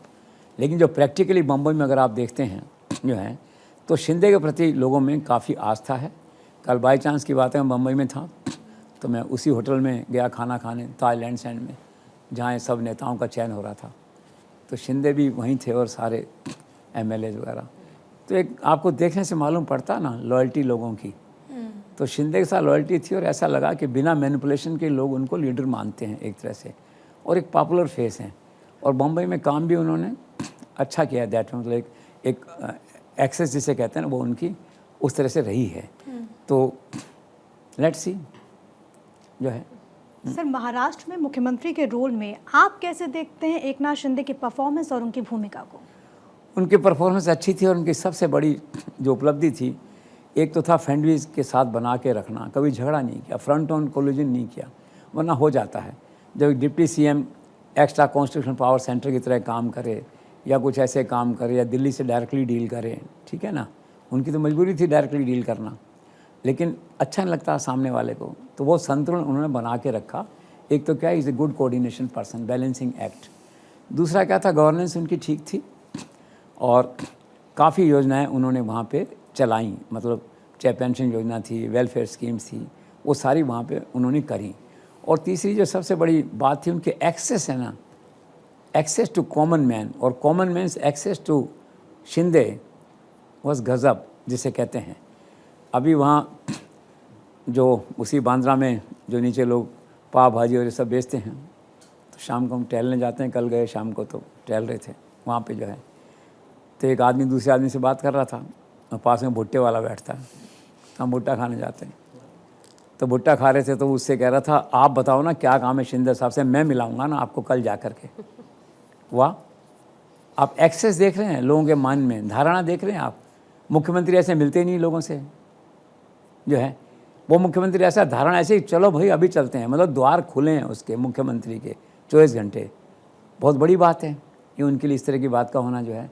तो एक्सेस टू ऑल, पिछले दिनों आदित्य बता रही थी एक शादी थी किसी बिजनेस पत्रकार की, उसमें चले गए। अब पॉलिटिकल पत्रकारों के लोग जाते हैं, कॉरेस्पोंडेंट्स के, बिजनेस वालों के सीएम कहाँ जाते हैं, चले गए। तो एक्सेस है ना उनकी, और उनका जाना आना जो है बिल्कुल एक साधारण व्यक्ति की तरह है। आप ये कहिए मुख्यमंत्री बन के भी वो वीआईपी की तरह नहीं रहे मुख्यमंत्री के रूप में। तो ओवरऑल गवर्नेंस अच्छी है। और अगर फंडीज का कोई दूसरा प्रॉपर रिहेबिलिटेशन हो, सम्मानजनक, मान लो पार्टी अध्यक्ष बन जाए, कुछ ऐसा हो जाए, तो people would love Shinde to again have their chief minister. Sir, नए मंत्रिमंडल में सत्ता का बंटवारा कैसे होगा तीनों दलों में, शिवसेना, बीजेपी और एनसीपी? हो जाएगा, अमित शाह की मीटिंग होगी, कार्ड चलते हैं शतरंज के, उस पर सब तय हो जाएगा। मोटे तौर पे ये है कि जिसके 5-7 एमएलए हैं, एक मंत्री उसको मिलेगा। तो सुना मैंने कि भाई भाजपा को 25 मंत्री मिलेंगे, 5-7 दूसरों को मिल जाएगा। उसमें खास बात नहीं, विभागों की बात आती है। विभागों का बंटवारा होता है कि एक्साइज कौन रखेगा, यूडीएच कौन रखेगा, मुंबई में जो है होम कौन रखेगा, फाइनेंस कौन रखेगा, दैट वे। हाँ, नॉर्मली वो सीएम के पास रहते हैं, लेकिन ऐसा लगता है सीएम होगा, 2 डिप्टी सीएम होंगे। और पावर का बंटवारा इसलिए बंटवारा है ना कि everything is smooth Amit Shah के रहते हुए। अमित शाह का अनुशासन का जो डंडा है वो एक सीमा तक आपको अपनी बात कहने की छूट देता है, फ्रीडम ऑफ एक्सप्रेशन, उसके आगे नहीं। सबके सुन लेंगे, फिर जो फैसला कर देंगे मोदी जी से अप्रूव करा लेंगे उसको, एंड दैट्स ऑल। तो बंटवारा आसानी से होगा, और जिस दिन शपथ होगी मुख्यमंत्री की तो हो जाएगा। और ऐसा मेरा मानना है शपथ के बाद में ये बंटवारा और शपथ और मंत्रियों की संख्या ये तुरंत तय हो जाएंगे, इसमें इसको लंबा नहीं खींचेंगे, ऐसा मेरा मानना है। क्योंकि सेंटर भी चाहेगा कि डिसाइसिव गवर्नेंस का मैसेज हम देना चाहते हैं महाराष्ट्र के अंदर। सर, महाराष्ट्र के चुनाव में आप आरएसएस का रोल कैसे देखते हैं? आरएसएस का रोल काफ़ी प्राइमरी था। जैसे हमने कहा कि सबसे बड़ा रोल तो वुमेन एम्पावरमेंट, फिर अपन ने कहा कि एक है तो सेफ है, इमोशनल पोलराइजेशन। उसी तरह से एक बड़ा रोल जो है आरएसएस का रहा। हरियाणा के बाद महाराष्ट्र दूसरी स्टेट थी जहां आरएसएस ने मन वचन कर्म से, जिसे कहते हैं, काम किया। 66,000 छोटी छोटी मीटिंग्स गांव में जाकर, रिमोट एरियाज़ में जाकर के, खासकर दलित एरियाज़ में जाकर के, ओबीसी एरियाज़ में जाकर के आरएसएस के लोगों ने की। और उनका जो कोऑर्डिनेशन है फंडीज के साथ वो बहुत अच्छा था। इसीलिए मैंने कई जगह पढ़ा ये कि it was a RSS power play through backdoor, या थ्रू जिसे कहते हैं ना साइलेंट एंट्री जो है, पर आरएसएस का रोल बहुत अच्छा था। और महाराष्ट्र के चुनाव से एक आशा की किरण भाजपा में और आई है। अगर इसी तरह जैसे हरियाणा और महाराष्ट्र में आरएसएस ने कंधे से कंधा मिलाकर काम किया है, अगर ये दोनों संस्थाएं मिलकर ऐसे काम करती रहें तो फिर किसी भी पॉलिटिकल पार्टी के लिए, किसी भी गठबंधन के लिए, किसी भी कांग्रेस के लिए देन भाजपा को हराना ऑलमोस्ट असंभव होगा। तो आरएसएस का जो रोल है महाराष्ट्र में वो एक अच्छे आने वाले कल का संकेत भाजपा के लिए देता है। और ऐसी आशा की जाती है कि मोहन भागवत और नरेंद्र मोदी के बीच का जो ट्यूनिंग है वो महाराष्ट्र चुनाव के बाद और ज़्यादा मजबूत होगा। सर, भाजपा की अगुवाई में महाराष्ट्र में बनने वाली नई सरकार के सामने आखिर चुनौतियां क्या क्या हैं? चुनौतियां हैं, सबसे बड़ी चुनौती तो ये है कि लाडली बहना और दूसरी योजनाओं का खजाना खाली हो गया है। 40,000 करोड़ तो उसी में लग गए, और बहुत घोषणाएं करी कि चलो एक बार वापस आ जाएं, कमा लेंगे, फिर पैसा सरकार कमा लेगी जो है। तो एक तो आर्थिक चुनौतियां हैं, बजट की चुनौतियां हैं। दूसरी चुनौतियां ये कोऑर्डिनेशन की चुनौतियां कि जो साथ के लोग होंगे ये दोनों दलों के, शिवसेना के और इसके Ajit Pawar and all these people जो है, ये सब ठीक से चलें, इनका आपस में कानून व्यवस्था बने रहे, शांति व्यवस्था बने रहे, कोऑर्डिनेशन बना रहे, ये सब मिल के काम करें, बयानबाजी नहीं करें, गुटबाजी नहीं करें। ये दूसरी चुनौती है उनके सामने जो है। और तीसरी चुनौती क्या है कि वादा किया है गुड गवर्नेंस का, डेवलपमेंट का, प्रधानमंत्री ने कहा है, तो करना पड़ेगा कुछ आपको। तो वो स्पीड से काम करनी पड़ेगा इनको, क्योंकि 5-6 महीने चुनाव में निकल गए जो है। तो that honeymoon is over now, तो they have come to on ground. तो मोटे तौर पे बस यही चैलेंजेस हैं इस तरह के, they have to deliver now, that is a real challenge. Sir, चुनाव का पीक चल रहा था और महायुति के सहयोगी अजीत पवार, जो कि डिप्टी सीएम भी थे, उन्होंने कहा कि मैं समर्थन नहीं करता, बटोगे तो कटोगे का। ये बयान आया चर्चा हुई, लेकिन ना तो दिल्ली से आला कमान का कोई रिएक्शन, ना ही शिंदे का, ना ही देवेंद्र फडणवीस का। कैसे देखते हैं सर? पहली बात तो ये कि नैतिक साहस था। वैसे नैतिक साहस के कुछ और काम भी उन्होंने किए थे, अडानी के बारे में कुछ कह दिया था, तो एक नैतिक साहस था कहने का, और बेसिकली अपने वोटर्स के लिए था। उनकी कॉन्स्टिट्यूंसीज में मुस्लिम वोटर्स का काफ़ी है, और सारा उनका जो पार्टी का जो एक एटीट्यूड है वो ऐसा माना जाता है कांग्रेस की तरह कि मुस्लिम प्रति सहानुभूति रखते हैं लोग, दैट वे जो है। अगर उस बयान का विरोध नहीं करते मुस्लिम वोट्स का लॉस होता। मैंने सुना है कि इसकी शिकायत यहाँ हुई अमित शाह के यहाँ, तो उन्होंने कहा भी हमसे पूछ के ही कहा है उसने, और इसलिए कहा है पूछ के कि भाई उसके मुस्लिम वोटर्स हैं, उसके पॉलिटिकल कंपल्शंस हैं, और अल्टीमेटली अगर वो वोट लाएगा तो हमारे ही तो हैं, कहाँ जाएगा जो है। तो एक उदारता दिखाते हुए, एक प्रैक्टिकल व्यू उसमें लेते हुए जो है ना, यहाँ से उसको अलाउ किया गया इनफॉर्मली कि ठीक है करिए, तो उसने उसको किया, उसको उसका लाभ मिला होगा। तो ये क्या है कि एक जो राजनीतिक उदारता होती है ना, भाई अमित शाह की इमेज क्या है कि हार्ड लाइनर है, लेकिन कभी कभी क्या बहुत सॉफ्ट और जिसे कहना चाहिए कोऑर्डिनेशन में और बहुत ही फ्लेक्सिबल होते हैं। तो ये उनके फ्लेक्सिबल होने का एक इशू था अजीत पवार का बयान, जिसका अल्टीमेटली फ़ायदा हुआ उनको, और वो भाजपा की शरण में बैठे हैं Ajit Pawar. So this is all. Sir, Maharashtra चुनाव में आखिर क्या रहा प्रेसिडेंट जेपी नड्डा का रोल? नड्डा तो देखो इस समय की रोल में है। He is a compulsory component of prime minister's governance aura, जिसे आप कहते हैं, along with Amit Shah, JP Nadda, ठीक है ना। और उनकी भी खास बात ये है, देखिए पार्टी अध्यक्ष हैं लेकिन मन में कभी संकोच नहीं होता। अमित शाह के घर बैठक हो रही है और कहीं बैठक हो रही है, राजनाथ सिंह के घर बैठक हो रही है, जाते आते हैं, नो ईगो जिसे है, प्राइम मिनिस्टर को बहुत सूट करता है। प्रैक्टिकली क्या है, he may be some sort of bridge also between BJP and RSS. और मैंने ये देखा कई दफ़े, सुना भी है कि गवर्नेंस है जो प्राइम मिनिस्टर का, जो डिसीजन मेकिंग प्रोसेस है, उसका भी एक तरह से इनफॉर्मल पार्ट हैं नड्डा आजकल के। तो he is nothing to do. इस चुनाव में उनका बहुत अच्छा रोल था। सारा ग्राउंड पे जो ऑपरेशंस होते हैं पार्टी के, जो कोऑर्डिनेशन होता है, किसको कहाँ भेजना है, कहाँ से क्या करना है, रिसोर्सेज अरेंज करने हैं, इंफ्रास्ट्रक्चर अरेंज करना है, ऑपरेशनल ग्राउंड पे क्या क्या रिलेटिव्स हैं, उनका क्या कोऑर्डिनेशन है, ये सारा काम नड्डा के उससे। और सबसे बड़ी बात है, कोई कंट्रोवर्सी नहीं आई इसके अंदर। नड्डा की मशीनरी ने जो काम किया, राज्यों के जो संगठन थे भाजपा के, खास करके झारखंड हुआ, आपका महाराष्ट्र इतना बड़ा राज्य है, कोई कंट्रोवर्सी नड्डा के लोगों ने कहीं कोई क्रिएट नहीं करी। तो Nadda is an asset and he proved to be an asset in this election also. Sir, इस अप्रत्याशित जीत में महाराष्ट्र की, राजस्थान के 2 और बड़े नेता हैं जिनकी भूमिका रही है, एक भूपेंद्र यादव और दूसरे अश्विनी वैष्णव, कैसे देखते हैं? अच्छा है वो। उनकी खास बात क्या थी कि they closely worked under the supervision of Amit Shah and close coordination with JP Nadda and overall blessings of the prime minister दोनों के प्रति जो है। और वैष्णव का सवाल है, वो तो आजकल कहा ही जाता है प्राइम मिनिस्टर के थिंक टैंक हैं, महत्वपूर्ण विषयों पर राय देते हैं, और लकी हैं। भूपेंद्र यादव तो ऐसा लगता है कि प्रोफेशनल पार्टी इंचार्ज हो गए हैं, जिसे कहते हैं readymade party in charge.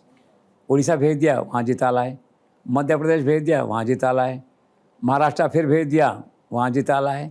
God gift, lucky जिसे कहते हैं। और वैष्णव के साथ होते हैं तो जोड़ी अच्छी है, जोड़ी लकी है। अब और चुनाव होंगे तो ऐसा लगता है और चुनाव में जोड़ी को और मौका मिलेगा। अच्छा रोल था, कंस्ट्रक्टिव रोल था, and they have earned the goodwill and credibility of Nadda, Amit Shah, prime minister, everybody in the party. और खुद का ग्लोरिफिकेशन अच्छा लगता है, सरकार बना के आते हैं वहाँ से। तो सर, महाराष्ट्र में भाजपा की इस ऐतिहासिक जीत में एक और नाम है, नितिन गडकरी, उन्हें आप कहाँ देखते हैं? नितिन गडकरी का रोल जो है फ्रेंड फिलोसफर गाइड का तो था ही इसमें, लेकिन उन्होंने क्या है, इस बार सेनापति के साथ साथ सिपाही का रोल भी प्ले किया। अच्छा सेनापति वो होता है जो पहले सिपाही हो, सैनिक हो, वो सेनापति अच्छा होता है।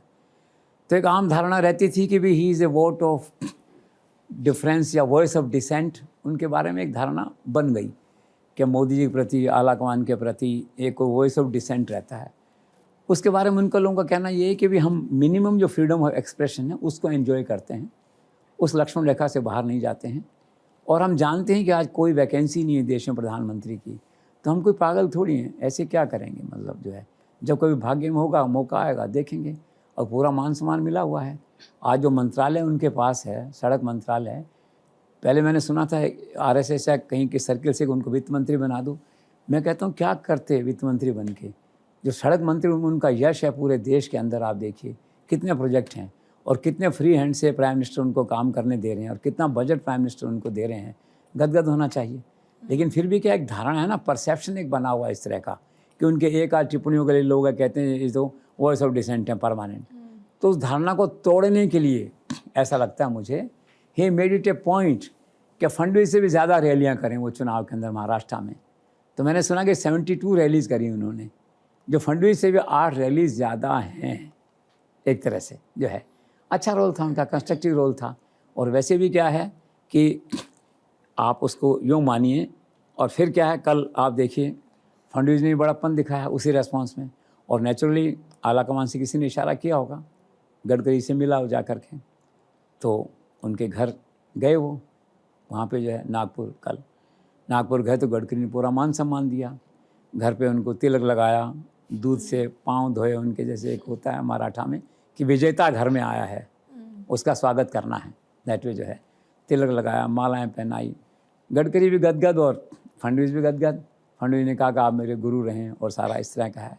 और कहीं न कहीं ये धारणा है कि दोनों आरएसएस के निकट हैं थोड़ा, तो हो सकता है 10% ये भाव भी रहा हो, गुरु भाव या जो भी जैसे है। कुल मिला के हम बात नितिन गडकरी कर रहे थे। Gadkari is fine, he is perform well in Maharashtra, इतनी रैलियाँ करी और आज जो विक्ट्री है उसमें गडकरी का भी श्रेय है।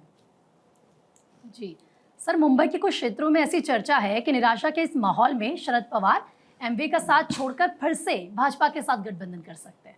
एक्चुअली क्या है, शरद पवार इसमें भटकाव की स्थिति में है। 2 चुनौतियां हैं, 10 लोग जीत के आए हैं, उनका भविष्य उनको दिखाई नहीं देता। उन्होंने कहा था मैं रिटायरमेंट मोड में हूँ। अब 10 लोग कब तक उनके साथ रहें, ये एक चुनौती है। 3 आदमी इधर चले गए, 3 उधर चले गए, चुनौती है उनके सामने। तो उनको समझ नहीं आ रहा। भाजपा का स्टैंडिंग इन्विटेशन, अमित शाह का स्टैंडिंग इन्विटेशन उनके पास रहता है कि आ जाओ, आजा मेरी गाड़ी में बैठ जा, भले 10 सीट के साथ आओ या 50 सीट के साथ आओ, आ जाओ। और ये शरद पवार हैं कि थोड़ा सा अनप्रेडिक्टेबल भी हैं पॉलिटिक्स में। सोनिया गांधी को कैसे छोड़ गए थे, एक ऐन वक्त पे देखा था आपने उस समय जो है। और अब तो कोई रिस्क भी नहीं है छोड़ने वोड़ने का। और फिर क्या, बेटी का कैरियर है, सारी बातें हैं, संसार में हम लोग रहते हैं, प्रैक्टिकल व्यू लेना पड़ता है। तो कोई आश्चर्य नहीं है कि थोड़े दिनों में वो भाजपा गठबंधन की ओर हाथ बढ़ा दें आके और नरेंद्र मोदी के यहाँ चाय पी लें, अमित शाह के यहाँ चाय पी लें और बाद में अमित शाह बम्बई उनके घर चले जाएं and the chapter is over. Let's see. Sir, Sharad Pawar परिवार के प्रबल विरोध के बावजूद अजीत पवार बारामती से 1 लाख से ज़्यादा वोटों से उन्होंने जीत हासिल की। इस जीत को आप कैसे देखते हैं? उनकी गुडविल है, मतदाताओं पर उनकी पकड़ है। पहले भी 7-8 चुनाव जीत चुके हैं वहाँ से, ये 8वां 9वां चुनाव था उनका जो है। और वो संयोग की बात है कि सत्ता में परिवार का बंटवारा हो गया। पिछली बार जो है इनकी वाइफ हार गई शरद पवार की लड़की से। अब की बार क्या हुआ, शरद पवार का इनका जो भतीजा अजीत पवार का वो इससे हार गया, वो शरद पवार के निकट है, दैट वे जो है। तो हिसाब बराबर, दैट वे जो है। लेकिन अजीत पवार ने कहा कि भाई मुझे इस बात का अफसोस है कि काकी मेरे खिलाफ प्रचार करने आई, मीन शरद पवार वाइफ। वो एक्सट्रीम की बात थी एक तरह से। फिर किसी रोहित पवार ने कह दिया कि मैं चला जाता वहाँ तो आप जीत नहीं पाते। All small things, small time people जिसे कहते हैं।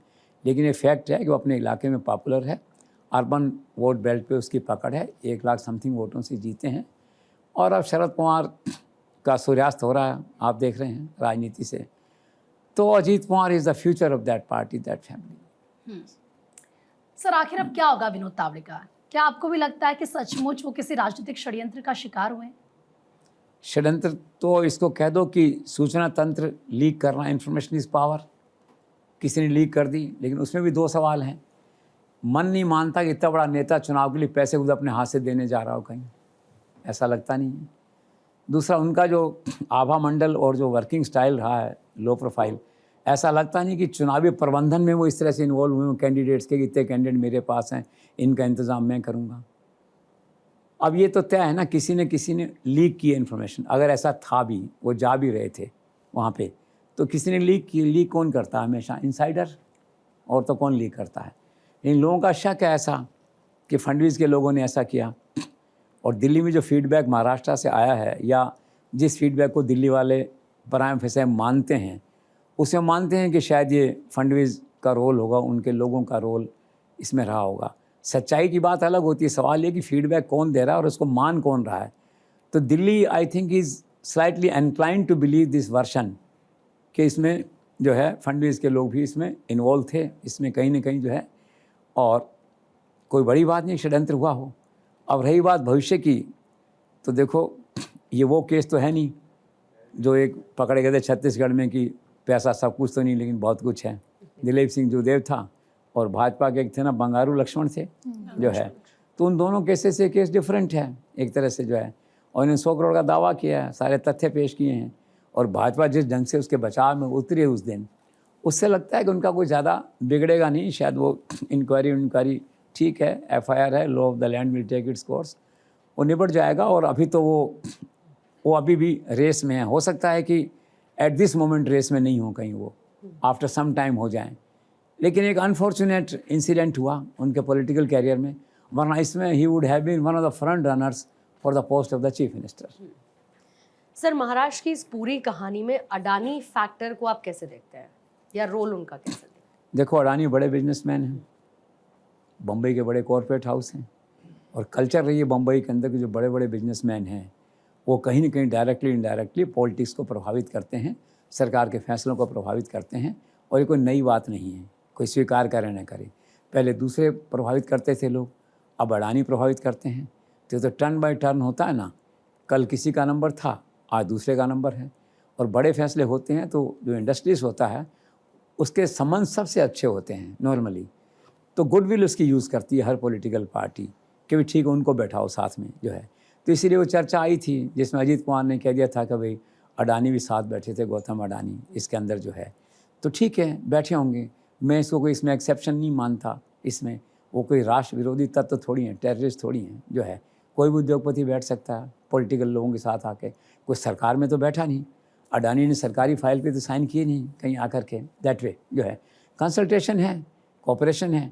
हम देखते हैं ना, हम काम कोई फंस जाते हैं उसकी चलती है यार, उसको लाओ वहाँ से, उनको मिलाते हैं, काम होता है, सिफारिश होती है। इस तरह से उसका नाम इसका आया, लेकिन कोई ज़्यादा आगे बात नहीं बनी। बात क्यों नहीं बनी इसके अंदर कि इसमें ज़्यादा क्रेडिबिलिटी नहीं थी बात के अंदर। मतलब सबको पता है कि वो पॉलिटिशियन मिलते हैं, आते हैं, जाते हैं आपस में जो है, तो इसलिए बस वो इतना ही रोल था उसका जो है। और अब बात यह है कि भी किसने क्या क्यों किया, तो everywhere there is a business rivalry and other factors. Let's see आने वाले दिनों में क्या चीज़ निकल के आती है। सर, इस सारी कंट्रोवर्सी को आप एक समग्र दृष्टि से कैसे देखते हैं? आखिर एक अमेरिकन कोर्ट ने इतनी रुचि क्यों ली भारतीय उद्योगपति के कारोबारी रिश्ते में? इसके दो भाग हैं, एक तो कंट्रोवर्सी को कैसे देखते हैं और रुचि क्यों ली। कंट्रोवर्सी ऐसे है कि बिजनेस राइवलरी भी एक कारण है। अडानी को बढ़ता हुआ बहुत से लोग नहीं देखना चाहते, सत्ता के निकट हैं, और जो भी उद्योगपति शीर्ष पे होता है वो सत्ता के हमेशा ही निकट होता है। Adani is no exception. इससे पहले जो लोग अडानी की जगह पे होंगे वो भी सत्ता के निकट थे, उनका भी डिसीजन मेकिंग प्रोसेस में रोल था, indirectly off the record role होता है, अडानी का भी रोल है। तो सत्ता उपक्रम के अंदर बड़े उद्योगपतियों का बैठना, उनके साथ बैठ के सरकार अपनी नीति बनाए, कोई ज़रूरी नहीं कि उनको अनड्यू बेनिफिट देने के लिए नीति बनती है, उनके अनुभव का लाभ उठाती है सरकार और वो करती है। तो ओवरऑल के अंदर क्या है कि अब अडानी हिट लिस्ट पे तो है ही, पहले वो हेरनबर्ग का खुलासा हुआ था, आपने देखा है, कोई न कोई शक्तियाँ तो है ही ना जो अडानी के खिलाफ काम कर रही हैं। हो सकता है अडानी के बिजनेस राइवलरी के अलावा भी एंटी इंडिया एक दो फैक्टर ऐसे हो सकते हैं, एजेंसीज हो सकती हैं, कोई देश हो सकते हैं जो इसके मार्फत सरकार को डिस्टेबलाइज करना, सरकार को वो करने के बारे में जो है वो सोच सकते हैं जो है। तो ओवरऑल तो ये है कि अडानी आगे बढ़ रहा है, अब उसके एयरपोर्ट्स ले रहे हैं, वो पोर्ट्स ले रहे हैं, पैसा चाहिए। उन्होंने सोचा अमेरिका से पैसा उठाएंगे मार्केट से, तो ये प्रॉब्लम हो गई, शेयर गिर गए, हालांकि शेयर बाद में ठीक हो गए थोड़ा जो है। तो ओवरऑल तो परसेप्शन है इस तरह से, it is a business come political come international rivalry of people. जो इसमें जो ग्रुप है या जो लॉबी है अडानी के खिलाफ काम कर रही है, अडानी ने कोई दूसरा होता नंबर 1 उसके खिलाफ भी काम कर रही होती, ये नेचर है दैट वे जो है। ये थोड़ा सा एक आश्चर्य है बहुत से लोगों को, जिसे कहता है इट रेजेज आईब्रोज कि इतना जल्दी तो उन्होंने इतनी जासूसी करी और इतनी जासूसी करके एग्जैक्ट पेमेंट्स निकाल लाए। उद्योगपति सरकारी अधिकारियों को पैसा देते हैं, कोई नई बात तो है नहीं, सब देश में जानते हैं लोग, पकड़े जाते हैं, बेईमान कहलाते हैं, नहीं पकड़े जाते हैं, तो ठीक है, पार्ट ऑफ लाइफ है, पार्ट ऑफ सिस्टम है जो है। तो उन्होंने इतनी जासूसी करी सिस्टम के अंदर जो है कि उनको सब पता है किसको कितना पैसा कहाँ से मिला, क्या फुल प्रूफ केस है उनके पास में जहाँ तक उसका सवाल है। भारत सरकार चाहे तो उन सब अधिकारियों के खिलाफ या किसी और के खिलाफ एजेंसी से कार्रवाई कर सकती है, वो एक अलग है। पर सवाल ये है कि क्या हमें एक विदेशी एजेंसी को इतनी लिबर्टी या चांस देना है कि कल को हम उसकी रिपोर्ट्स को ऐसे एकदम से कॉग्निजेंस लें, रिकॉग्नाइज कर लें, तो कल को एक उसकी परंपरा एक कड़ी शुरू नहीं हो जाए उसके अंदर, दैट वे जो है। तो आईब्रोज रेज हुए हैं। फिर कल मैंने ये भी सुना कि यूएस गवर्नमेंट ने भी उसको एंडोर्स कर दिया, शायद खबर थी कल कुछ ऐसी उस रिपोर्ट को जो है। तो ये सब चलेगा, इंटरनेशनल इश्यूज़ हैं, डिसाइड होंगे, लेकिन थोड़ा सा एलिमेंट ऑफ सरप्राइज़ है इस सारी कहानी के अंदर जो अमेरिकन कोर्ट्स ने कॉग्निजेंस लिया है और अरेस्ट वारंट जो इशू किए हैं। जी sir, US security exchange commission ने गौतम अडानी और उनके भतीजे सागर अडानी के खिलाफ समन क्योंकि जारी किए हैं, और इधर अगर हिंदुस्तान की बात करें तो यहाँ पर भी सेबी ने इस पूरे प्रकरण में जांच शुरू कर दी है। तो इन दोनों ही घटनाओं को आप कैसे देखते हैं? दोनों घटनाओं में एक चीज़ कॉमन है, law of the land taking its course in India and abroad. महत्वपूर्ण बात है कि सेबी ने नोटिस जारी किया है। सेबी डायरेक्टली इनडायरेक्टली तो यहीं से कंट्रोल्ड है ना, गवर्नमेंट से, मोदी गवर्नमेंट से कंट्रोल्ड है। और आरोप है कि नरेंद्र मोदी अमित शाह के करीब है अडानी के, तो फिर उन्होंने सेबी को कैसे अलाउ कर दिया ऑफ द रिकॉर्ड ही सही कि तुम जांच करो।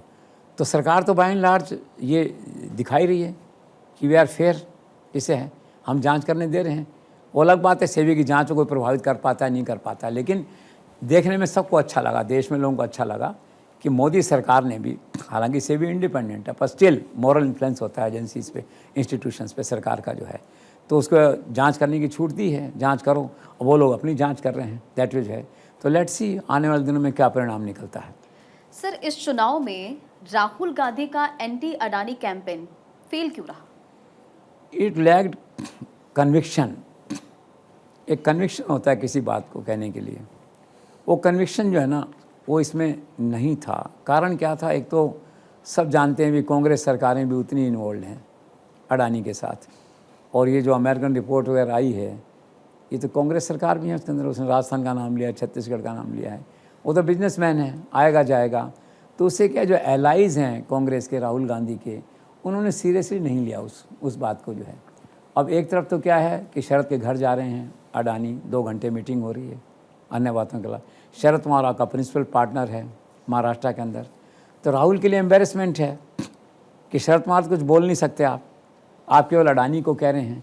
तो उससे क्या फिर आपकी क्रेडिबिलिटी या कन्विक्शन वो पावर कम होती है थोड़ा। रिवोल्यूशंस आए हैं, जो जानकारियाँ आई हैं सामने, उसमें कोई भाजपा सरकार कहीं पे नहीं है। जिन सरकारों के बारे में बात आई है रिश्वत की और सारी जो आई है, उसमें देखिए उड़ीसा की सरकार है, आंध्रा की सरकार है, डीएमके की सरकार है, एक शायद छत्तीसगढ़ की सरकार ऐसी जिसमें कांग्रेस थी, कोई भाजपा सरकार नहीं इनके अंदर जो है। तो एक बात है कहने के लिए जो है, तो बेसिक बात ये है कि किसी बिजनेसमैन के खिलाफ अगर आप आवाज़ उठाते हैं तो आपको इंश्योर करना पड़ेगा राहुल गांधी को, उससे जो नेचुरल एलाइज हैं, पॉलिटिकल एलाइज हैं, वो उस आवाज़ को उतनी गति से उठाएं। अगर वो नहीं उठाते हैं तो then his conviction becomes poor, his conviction becomes weak जो है। तो इसीलिए क्या है कि वहाँ पे ज़्यादा कैंपेन पे असर नहीं पड़ा। और फिर एक बात और है ना, वहाँ तो मुद्दे दूसरे हो गए ना, वुमेन फैक्टर हो गया, एक है तो सेफ है, ये हो गया। तो इसको आप एग्जैक्टली इसको मेजर नहीं कर सकते कि ये फेल हुआ कि पास हुआ, दैट वे जो है। लेकिन हाँ, कोई मेजर उसका नहीं हुआ। ये कहा गया था कि धारवी का ठेका दिया गया है लैंड का अडानी को, कांग्रेस आएगी तो वापस कर देगी इसको, लेकिन ये बातें आई नहीं, आगे पहुंची नहीं बातें, क्योंकि तो मुद्दे दूसरे हो गए ना वहाँ पे, दैट वे जो है। तो कुल मिला के ये है कि राहुल गांधी का जो कैंपेन था अडानी पे हमला करने का बम्बई में, अब चूँकि वो दूसरी पार्टी जीत गई है, कांग्रेस हार गई है, तो it's has lost its relevance. Sir, तो अब ये मान लिया जाए कि महाराष्ट्र के चुनाव के नतीजों ने कांग्रेस का संविधान बचाओ, आरक्षण बचाओ जैसे जो नारा था उसे धो दिया है। धोने का सेंस ये है कि वो नारे अब काम नहीं कर पाए, बस एक ही बार काम कर पाए। उसके बाद में तो राहुल गांधी ने विदेश में बयान दिया था, थोड़ा कन्फ्यूज़न हो गया उससे, हालांकि ठीक कर लिया था बाद में कांग्रेस ने उसको, लेकिन एक हो गया था, एक पाँव रखने की जगह मिल गई भाजपा को और कांग्रेस को कहने के लिए कि Rahul is not sure about his reservation policy, about Congress policy, इस तरह से Rahul is not certain, Rahul is not stable. लोगों ने इस तरह का माहौल बनाया। और दूसरा क्या होता है, समय के साथ की बात होती है। इसमें SC/ST का जो था 59 शायद कैटेगरीज हैं, OBC, बीजेपी ने बहुत काम किया उसके अंदर इन 5-6 महीनों के अंदर जो है, तो पहले वाली सिचुएशन रही नहीं। फिर क्या हुआ कि मुद्दे डिफरेंट हो गए, मुद्दे women election was hijacked by women power and emotional polarisation of Hindu votes basically. तो ये सारे मुद्दे जो है ना वो पीछे रह गए उस तरह से, तो इसलिए उसका कोई इम्पैक्ट सामने नहीं आया। सर अब इस चुनाव में भी ईवीएम का मसला उठा है, अब इसको कैसे देखते हैं? ठीक है, ये तो रिचुअल भी हो गया है कहा जाए तो। सुप्रीम कोर्ट ठोक बजा के कह चुका है। सुनील अरोड़ा जो काफ़ी फेयर एंड इंडिपेंडेंट थे चुनाव आयुक्त, वो भी कह चुके हैं कि this is all fast propaganda और सब हो चुका है। लेकिन कुछ एक उदाहरण लोग ऐसे लाते हैं मशीनों के स्पेसिफिक, जिसे फिर से नए सिरे से डाउट होता है। लेकिन अब वो मैकेनिकल गड़बड़ हो सकती है। कुछ एक केसेस ऐसे लाते हैं कि इस गांव में वोटिंग हुआ 100% ही एक पर्टिकुलर पार्टी को चले गए। ऐसे 7-8 केसेस लोग लाते हैं, कोर्ट में भी लेके जाते हैं। लेकिन मैं तो पर्सनली कन्विंस हूँ कि ईवीएम्स का कोई रोल है नहीं, वो सिस्टम चुनाव आयोग का परफेक्ट है।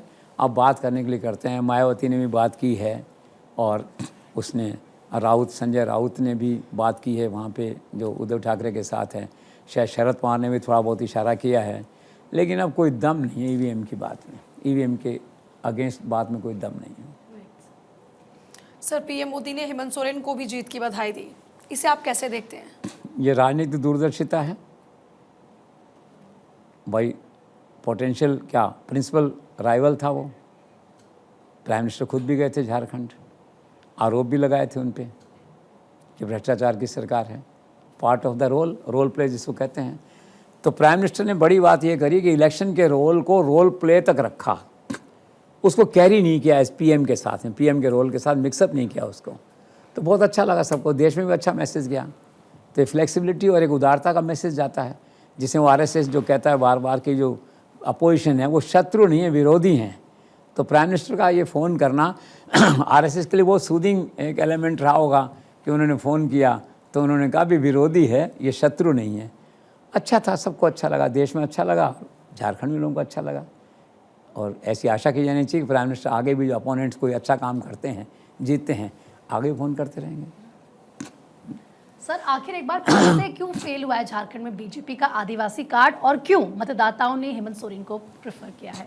देखो ऐसा है कि भाजपा ने बहुत ट्राई की वहाँ पे, भाग्य ने साथ नहीं दिया आदिवासी में। कितने ही कार्ड वहाँ पे चले गए।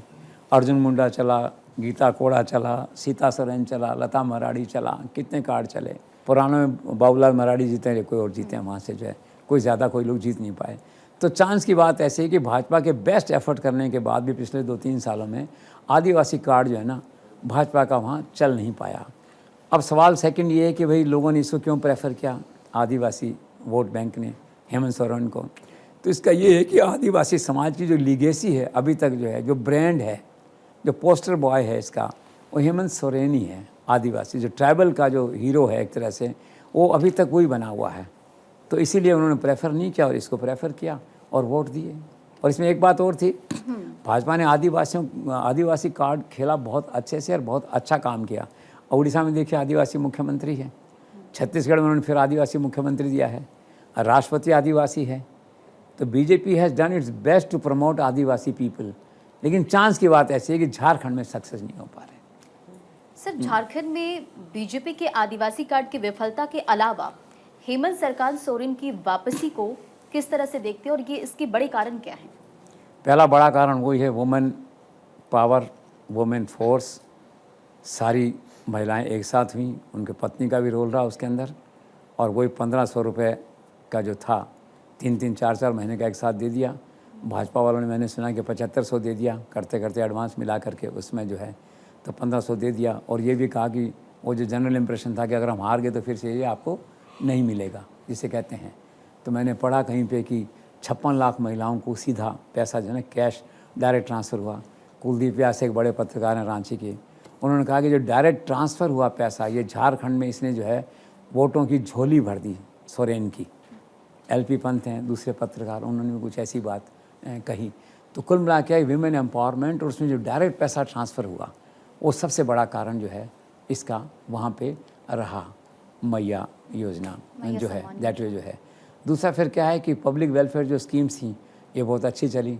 17 लाख किसानों के कर्जे माफ़ हो गए। 1.25 लाख कर्मचारी हैं, उनको ओपीसी पुरानी पेंशन योजना वो दे दी आपने। 200 वोट फ्री बिजली दे दी आपको। हेल्पिंग दूसरी स्कीम्स हैं वो दे दी। मेडिकल इंश्योरेंस दे दिया। तो ये सब कुल मिला के क्या हुआ कि, और एक बहुत बड़ा फैक्टर जो काम किया उनके साथ में, सहानुभूति फैक्टर। वो जेल गए थे, हुआ। फिर क्या है, एजेंसीज़ की कार्रवाइयाँ काफ़ी हुई वहाँ पे। कुछ लोगों का ये भी मानना है कि शायद थोड़ा बहुत रोल, नेगेटिव रोल एजेंसीज़ की कार्रवाइयों का भी रहा होगा। लेकिन मेरा मानना है कि जो बेसिक कारण रहा है वुमेन एम्पावरमेंट और ट्राइबल का इनके साथ खड़े रहना, ये बेसिकली एक कारण रहा है वहाँ पे जो है। सर, क्या झारखंड के अप्रत्याशित हार के बाद भाजपा आलाकमान इन सारे विषयों पर आत्मचिंतन करेगा, आत्मविश्लेषण करेगा? करना चाहिए। They have done their best in Jharkhand. और झारखंड में देखिए ना आप उसको, जो आसाम के मुख्यमंत्री हैं, एक्सपर्ट हैं चुनावी कोलेशंस के, मैनेजमेंट के। शिवराज सिंह चौहान भी लगाए थे साथ में, फिर भी नहीं हुआ। अमित शाह भी गए, प्राइम मिनिस्टर की रैलीज भी हुई, सब कुछ हुआ। BJP did everything to come to power in Jharkhand, नहीं आए।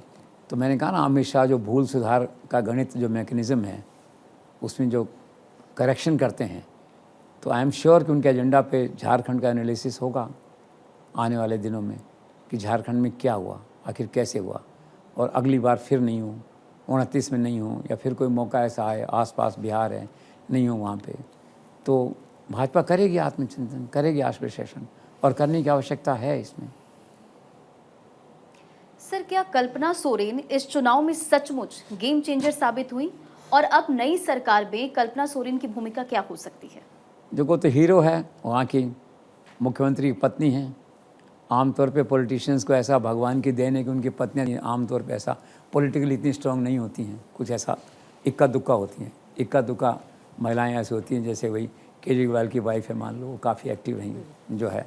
एक 36 ये आपके झारखंड की हैं, लेकिन ये एक्सेप्शनल केसेस हैं जहाँ की मुख्यमंत्री पत्नी या उसकी बेटी हीरो हो चुनाव में, जो एक लायबिलिटी नहीं हो, एक तरह से जो है एक असेट हो, तो वो लेडी असेट है।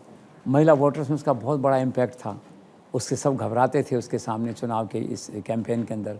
फिर क्या कि वुमेन फैक्टर भी था, तो विमेन फैक्टर को इस लेडी ने, बीइंग लेडी जो है ना, एक्सेलरेट कर दिया वहाँ पे आगे जा कर के, तो मेजर कंट्रीब्यूशन है। और उसने खुद ने कहा ना, उनके हस्बैंड ने, चीफ मिनिस्टर जो हैं हेमंत सोरेन ने कहा कि she was one line commander, या जिसे कहते हैं वन मैन कमांडर, एक तरह से वो थी ये सारा। उन्होंने अप्रिशिएट किया उसको। अब रोल की बात ये है कि मंत्रिमंडल में भी आ सकती हैं वो, लेटेस्ट टू बी सीन। अब मंत्रिमंडल के बाहर रह के कुछ कर सकती हैं। अब लेकिन क्या ना, महिलाएं घर में तो ज़्यादा ऐसा बैठ नहीं सकती कि आप एक्टिव महिला को सारा दिन घर पे बैठाओ, तो सत्ता में तो उनको लाना पड़ेगा, काम देना पड़ेगा। आई थिंक मंत्रिमंडल में ही आएंगी, ऐसा माना जाना चाहिए। लेकिन उनके लिए तो इतनी खुशी है कि राज घर में वापस आ गया, हस्बैंड हैप्पी तो वो भी हैप्पी हैं। लेकिन रोल होगा उनका, this I believe. Sir, Jharkhand की बात करते हैं तो आरजेडी को भी यहाँ पर 4 सीटें मिलती हैं। अब सवाल ये आता है कि झारखंड में क्या आरजेडी अपनी पार्टी का विस्तार करने पर अब फोकस करने वाली है? आरजेडी को जो मिली, उनके खुद के बूते नहीं मिली हैं। इनका अलायंस था ना इसके साथ में, हेमंत सोरेन की पार्टी के साथ में जेजेएम से अलायंस था, उनके टुकड़े की थी। तो जब गंगा बही तो ये भी जीत गए 4 उसके साथ जो है।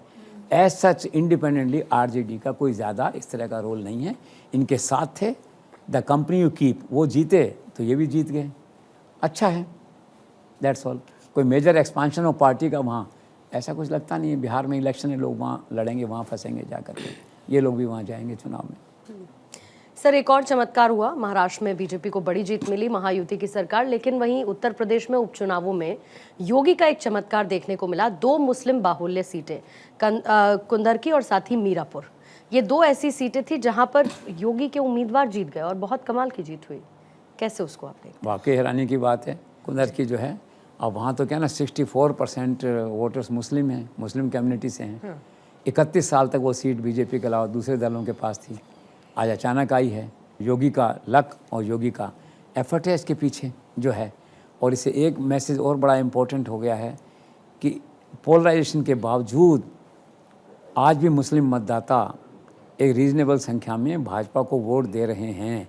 ये 2 जो हैं सीटें, ये एक तरह से मोरल बूस्टर हैं नरेंद्र मोदी, अमित शाह के लिए भी, कि जो हम राइट ऑफ करके बैठ गए हैं मुस्लिम्स को, बीजेपी राइट ऑफ करके बैठ जाती है कई बार मुस्लिम्स को कि यार ये तो नहीं आएंगे, तो इसके आगे सोचो जो है, उसकी आवश्यकता नहीं है। तो ये 2 सीटें जो योगी ने जीती हैं वहाँ पे मुस्लिम कम्युनिटी एरिया के अंदर जो भाजपा के लोग जीते हैं, तो ये एक तरह से is a ray of hope for the BJP at all India level कि इसको देखो इसमें क्या बात है। और ये मैं इसलिए कई बार कहता हूँ कि हमारे यहाँ प्रोग्राम चलता है भारत 24 पे, मोदी मुल्क और मुसलमान जो है, तो उसमें जो मुस्लिम्स बोलते हैं ऐसा लगता नहीं कि नाटक कर रहे हैं या ड्रामा कर रहे हैं या एक्टिंग कर रहे हैं, इतना अच्छा बोलते हैं प्रधानमंत्री के लिए। तो ये तो तय है उस प्रोग्राम को देख के कि देश के एक बहुत बड़े हिस्से में और एक रीजनेबल संख्या में ऐसा चंक है मुस्लिम्स का जो आज मोदी के साथ हैं, और मोदी के साथ हैं तो मोदी के चेहरे पे वोट देते हैं। तो इसी तरह से क्या है, योगी के चेहरे पे, क्योंकि यूपी का चुनाव मोर और लेस इस बार योगी के चेहरे पे लड़ा गया बाय एंड लार्ज वहाँ पे जो है, और ये भी कहा गया कि चलो करने दो, देखते हैं क्या है, और भाग्य ने साथ दिया, नारा आ गया निकल के, जीत गए उस तरह से जो है। और पूरे देश में देखिए तो योगी ने कितनी रैलीज़ करी हैं, मैं देख रहा था 37 कोई रैलीज़ वगैरह करी हैं। महाराष्ट्र में 4 इलाके में गए तो 95% जो है ना स्ट्राइक रेट है उसकी, सभी राज्यों में योगी की डिमांड थी। तो योगी क्या हुआ, न केवल यूपी में 9 में 7 जीत के लाया 9 में से 7, बल्कि ऑल इंडिया लेवल पे अपनी रेलेवेंस उसकी थी, उसने री एस्टेब्लिश किया दैट वे जो है। जी सर, यूपी उपचुनाव को लेकर समाजवादी पार्टी के कुछ ऐसे नेता हैं जो इस बात का जिक्र कर रहे हैं कि समाजवादी पार्टी की लड़ाई बीजेपी से नहीं बल्कि यूपी पुलिस से थी। इस पर आप क्या कहेंगे? इंटरेस्टिंग है, यूपी के केस में यूपी पुलिस को पॉलिटिकल पार्टीज ने बदनाम कर रखा है, वो चाहे अखिलेश यादव की सरकार हो, मायावती की सरकार हो, योगी की सरकार हो। तभी एक सीट ऐसी थी जहाँ कुछ फ्लैग मार्च वगैरह हो गया था, कुछ वीडियो वायरल हो गए थे कि किसी ने गन तान दी थी कुछ मतदाताओं, मुस्लिम मतदाताओं पे, कुछ झगड़ा हो गया होगा तो कांस्टेबल ने या सिपाही ने, बाद में फिर सस्पेंड भी हुए कुछ लोग वहाँ पे जो है। तो इससे माहौल बना कि यूपी पुलिस ने मतदाताओं को निकलने नहीं दिया घरों से। तो एक आम शिकायत है जो हर बार हर चुनाव में यूपी पुलिस के लिए होती है, जो सत्ताधारी दल होता है उसका साथ देने की आरोप हमेशा यूपी पुलिस पे लगता रहा है इतिहास में। पहले आप देखिए 2019 में 73 सीट्स जीती थी पार्लियामेंट की योगी ने उत्तर प्रदेश में जो है, तो उसमें जो 12 थे एमएलए जो एमपी बन गए थे, तो 12 वैकेंसी हो गई थी, 2 वैकेंसी वो डेथ हो गई थी, तो 14 वैकेंसी उस समय वहाँ पे हो गई थी जिन पे चुनाव करना था। तो वहाँ जो है एमएलएस का चुनाव हुआ वहाँ पे, तो सरकार अखिलेश यादव की थी, तो 10 व्यक्ति जो है ना वहाँ पे, जहाँ पे भाजपा जीती थी लोकसभा का चुनाव, वहाँ सपा के 10 एमएलए जीत गए वहाँ पे। तो फिर आरोप लगा कि ये यूपी पुलिस ने वोट नहीं डालने दिया उनको, यूपी पुलिस ने मैनेज किया। तो यूपी पुलिस तो ऐसे बदनाम है, एवं बदनाम है, कोई भी सरकार आओ कोई भी जाओ, उपचुनाव जब भी होंगे जो पार्टी हारेगी वो कहेगी मेरे को यूपी पुलिस ने हरा दिया, कोई दम नहीं है। सर, महाराष्ट्र और यूपी में योगी की परफॉर्मेंस और वो बटेंगे तो कटेंगे जो हिट हुआ नारा, उसके बाद क्या लगता है कि लखनऊ और दिल्ली में योगी का कद बढ़ेगा? ऑफ कोर्स, लखनऊ में तो राजा हैं ही वो, छुटपुट लोग सिर उठाते थे, 1-2 डिप्टी सीएम इधर उधर डोलते थे, इधर उधर सब बंद हो जाएंगे जो है, मानने लग जाएंगे। दिल्ली भाग भाग के आते थे, थोड़ा कम हो जाएंगी दिल्ली यात्राएं उनकी। वैसे मुझे ऐसा भी लगा है कि 5-6 महीने पहले ही शायद प्राइम मिनिस्टर अमित शाह के लेवल से कोई मैंडेट गया था लखनऊ कि वे सब बंद करो, ये असहमति के स्वर, कोई डिप्टी सीएम किधर जा रहा है, कोई उधर जा रहा है, कोई मंत्री उधर जा रहा है, कोई इधर जा रहा है, सब बंद। तो सब बंद हो गया एक झटके में। इस पार्टी में खास बात ये है ना, अमित शाह नरेंद्र मोदी का मैंडेट चलता है, एक बार कह दिया तो हो जाता है फिर वो, तो शांति हो गई वहाँ पूरी जो है। तो यूपी में तो शांति है, लेकिन मोदी का जो ऑल इंडिया रेलेवेंस है, वैसे भी लोग मानते हैं ना देश में नेताओं में जो गिनती करते हैं, तो नरेंद्र मोदी, अमित शाह, योगी एक गिनती करते हैं ना, उसके अंदर लाइन और सीक्वेंस के अंदर जो है उनका कद बढ़ा, उनकी रेलेवेंस बढ़ी। और ऐसी आशा की जानी चाहिए कि दिल्ली वाले उनको और ज़्यादा छूट देंगे, क्योंकि वो कहते हैं, कई बार ऐसा सुना है ना कि मेरे को ज़्यादा छूट नहीं होती टिकट वितरण में, मेरे हाथ बंधे हुए हैं या समथिंग ऐसा जो है। तो ऐसा माना जाना चाहिए उन्हें कि थोड़ा और उनको कंपैरेटिवली और ज़्यादा फ्री हैंड, और ज़्यादा सहायता, और ज़्यादा शाबाशी प्राइम मिनिस्टर से मिलनी चाहिए, शायद मिलेगी भी। सर, पहले मध्य प्रदेश और अब महाराष्ट्र में जिस तरह से पार्टी को सफलता मिली है, उसके बाद उत्तर प्रदेश में 2027 में चूंकि विधानसभा के चुनाव होने हैं फिर से, तो क्या आपको लगता है कि योगी आदित्यनाथ जो अभी लाडली बहना योजना है उसको एक नया नाम देकर लागू कर सकते हैं यूपी में? एब्सोल्युटली, लगता है मुझे जल्दी योजना आ जाएगी, क्योंकि ब्यूरोक्रेसी वहाँ की काफ़ी सही है वहाँ, चाहे वो चीफ सेक्रेटरी या जो मुख्यमंत्री के एडवाइज़र्स हैं, प्रिंसिपल सेक्रेटरी संजय प्रसाद हैं, तो ब्यूरोक्रेसी इफेक्टिव ब्यूरोक्रेसी वहाँ की डिलीवर करती है। तो एक बार अगर महाराज इशारा कर देंगे, मतलब सीएम इशारा कर देंगे, तो बना लाएंगे योजना। पैसे की कोई ख़ास कमी नहीं है। तो बस अब ये नहीं, वो मीडिया वालों को चिंता है थोड़ी सी कि वो ये लाडली बहना करते ही मीडिया का बजट नहीं काट दें, क्योंकि ज़्यादातर चैनल आज यूपी सरकार से ही चल रहे हैं, उनके उससे ही चल रहे हैं जो है। तो वो यूपी वाले परेशान हैं, डीपीआर के शिशिर वगैरह कि यार हर समय डिमांड ही रहती, इतना पैसा कहाँ से लाएं, क्या करें। तो उनको कहना पड़ेगा भाई अब आप 46,000 करोड़ महाराष्ट्र ने निकाले थे, तो आप कुछ और कहीं से इसको मोदी से पैसे ले जाओ, दिल्ली से, मीडिया के 500-700 करोड़ मत काटो वहाँ पे। ऐसे एक लाइट मूड में इस बात को कह रहा हूँ जो है। तो ये बात तय है कि योजना वहाँ पे आएगी, किसी अच्छे नाम से आएगी और हिट होगी। और अब तो योजना आए चाहे मत आए, योजना आएगी तो अच्छा है, डबल हो जाएगा। Women empowerment plus emotional polarisation. एक हैं तो सेफ हैं, बटेंगे तो कटेंगे, कुछ करने की ज़रूरत नहीं है। Let's see 2027। सर, ये जो लाडली बहना योजना है, ये चुनाव जिताऊ तो है ही, लेकिन खर्चीली भी है, तो ये कहाँ जाके रुकेगी? ये एक चिंता का विषय है। ऐसा नहीं हो कि जो नरेंद्र मोदी जी पहले कहते थे, सब कहते थे फ्री भी के इससे जो है ना, हाँ मुफ्त की जो रेवड़ियाँ हैं, मतलब इनको कहते थे। लेकिन अब तो हालात ऐसे हो गए हैं कि नाम बदल गए हैं, तो रेवड़ियाँ, लेकिन थोड़ी शालीनता आ गई है, डिग्निटी आ गई है, डिसेंसी आ गई। महिला के नाम पे कोई क्या कहेगा, आप रेवड़ी नहीं कह सकते आप उसको जो है, तो ठीक है वो। लेकिन एक ब्रॉडली देखा जाए तो वो प्रलोभन ही है ना। चुनाव से ठीक पहले लोगों के खाते में अगर आप पैसा डाल रहे हैं, चाहे कांग्रेस डाले, चाहे हेमंत सोरेन डालें, चाहे देवेंद्र फडणवीस डालें, शिंदे डालें, बात तो एक ही है। दैट वे जो है, हिमाचल की आप देख रहे हैं क्या स्थिति है। तो अंत तो अच्छा नहीं है, लेकिन बस ये प्रयास किया जाना चाहिए कि women should get a priority in budget allocation as compared to other heads of budget allocation. तो अगर ये कर लेंगे ठीक से तो कोई दिक्कत नहीं है, वरना फिर वही सैलरी की दिक्कत आती है। यूपी बड़ी सरकार है, यूपी के बड़े फंड्स हैं और भारत सरकार भी उदार है उनके प्रति। तो ऐसा लगता है मुझे कि वहाँ की योजना आएगी तो 1 लाख करोड़ से कम की नहीं आएगी। यूपी की महिलाओं का आकार प्रकार है, 25 करोड़ की जनता, वहाँ 1 लाख करोड़ से भी ज़्यादा आएगी शायद वहाँ की जो है योजना। तो लेट्स होप की योजना आती है, बजट प्रोविज़न प्रॉपरली होता है, योजना कामयाब होती है, महिलाओं का कल्याण होता है, और फिर उन महिलाओं का मन है कि वोट 2027 में किसको देती हैं, तो नेचुरली उसको देंगी जो उनकी सुनता है, उनके बेनिफिट और उनकी मदद के लिए खड़ा है। सर, अभी जो हाल ही में उत्तर प्रदेश के अंदर 9 सीटों पर उपचुनाव हुए, आपको क्या लगता है कि बसपा सुप्रीमो मायावती की कोई भूमिका रही है इन उपचुनाव में 9 सीट पर? कोई ज़्यादा नहीं। मायावती थोड़ा सा मौन धारणा में, मौन व्रत में ज़्यादातर चुनाव में जो है, और कोई 1-2 जीतते हैं तो एक धारणा बन गई दिल्ली में कि भी वो इनडायरेक्टली भाजपा की बी टीम है, धारणा बन गई है इस तरह की देश में जो है। लेकिन आज तो उन्होंने नई बात कही, उन्होंने कल जो बयान दिया इसके बाद में कोई उम्मीदवार उनका जीता नहीं, ज़्यादा उम्मीद नहीं थी, तो उन्होंने ईवीएम पे भी ठीकरा फोड़ा इस बार, और ये भी कहा कि पहले जो ईवीएम नहीं थी तब भी फर्जी वोट डलते थे, अब की हैं तो आपकी ईवीएम के मार्फत फर्जी काम हो रहा है। तो थोड़ा सा वो कन्फ्यूज़ थी थोड़ा सा जो है, और उन्होंने कहा मैं नहीं कह रही हूँ, ये जनता कह रही है। तो ये क्या है कि उन्होंने थोड़ा सा पाल भी बांध ली कि दिल्ली वाले सुनेंगे तो ये नहीं कहेंगे मायावती को क्या हो गया, क्या मायावती बागी हो गई हैं, ऐसा तो नहीं है। और बाकी वेल थॉट वुमेन है वो, उनका अपना डिज़ाइन, उनके माइंड में जो भी योजना है उनके बारे में, अपने भतीजे के बारे में जो है, इस चुनाव में उनका कोई खास ऐसा उनके उम्मीदवारों का खास योगदान नहीं रहा, खड़े हुए। लेट्स सी 2027 में मायावती क्या करते हैं, अब इस पर नज़र रहेगी लोगों की। सर, वैसे तो वायनाड राहुल गांधी की सीट रही है, लेकिन जिस तरीके से 4 लाख वोटों से ज़्यादा प्रियंका गांधी ने जीत दर्ज कराई है, तो ये क्या कहता है? और दूसरा, क्या इस जीत के बाद गांधी परिवार के अंदर जो आंतरिक सत्ता समीकरण है वो बदलते दिख रहे हैं आपको?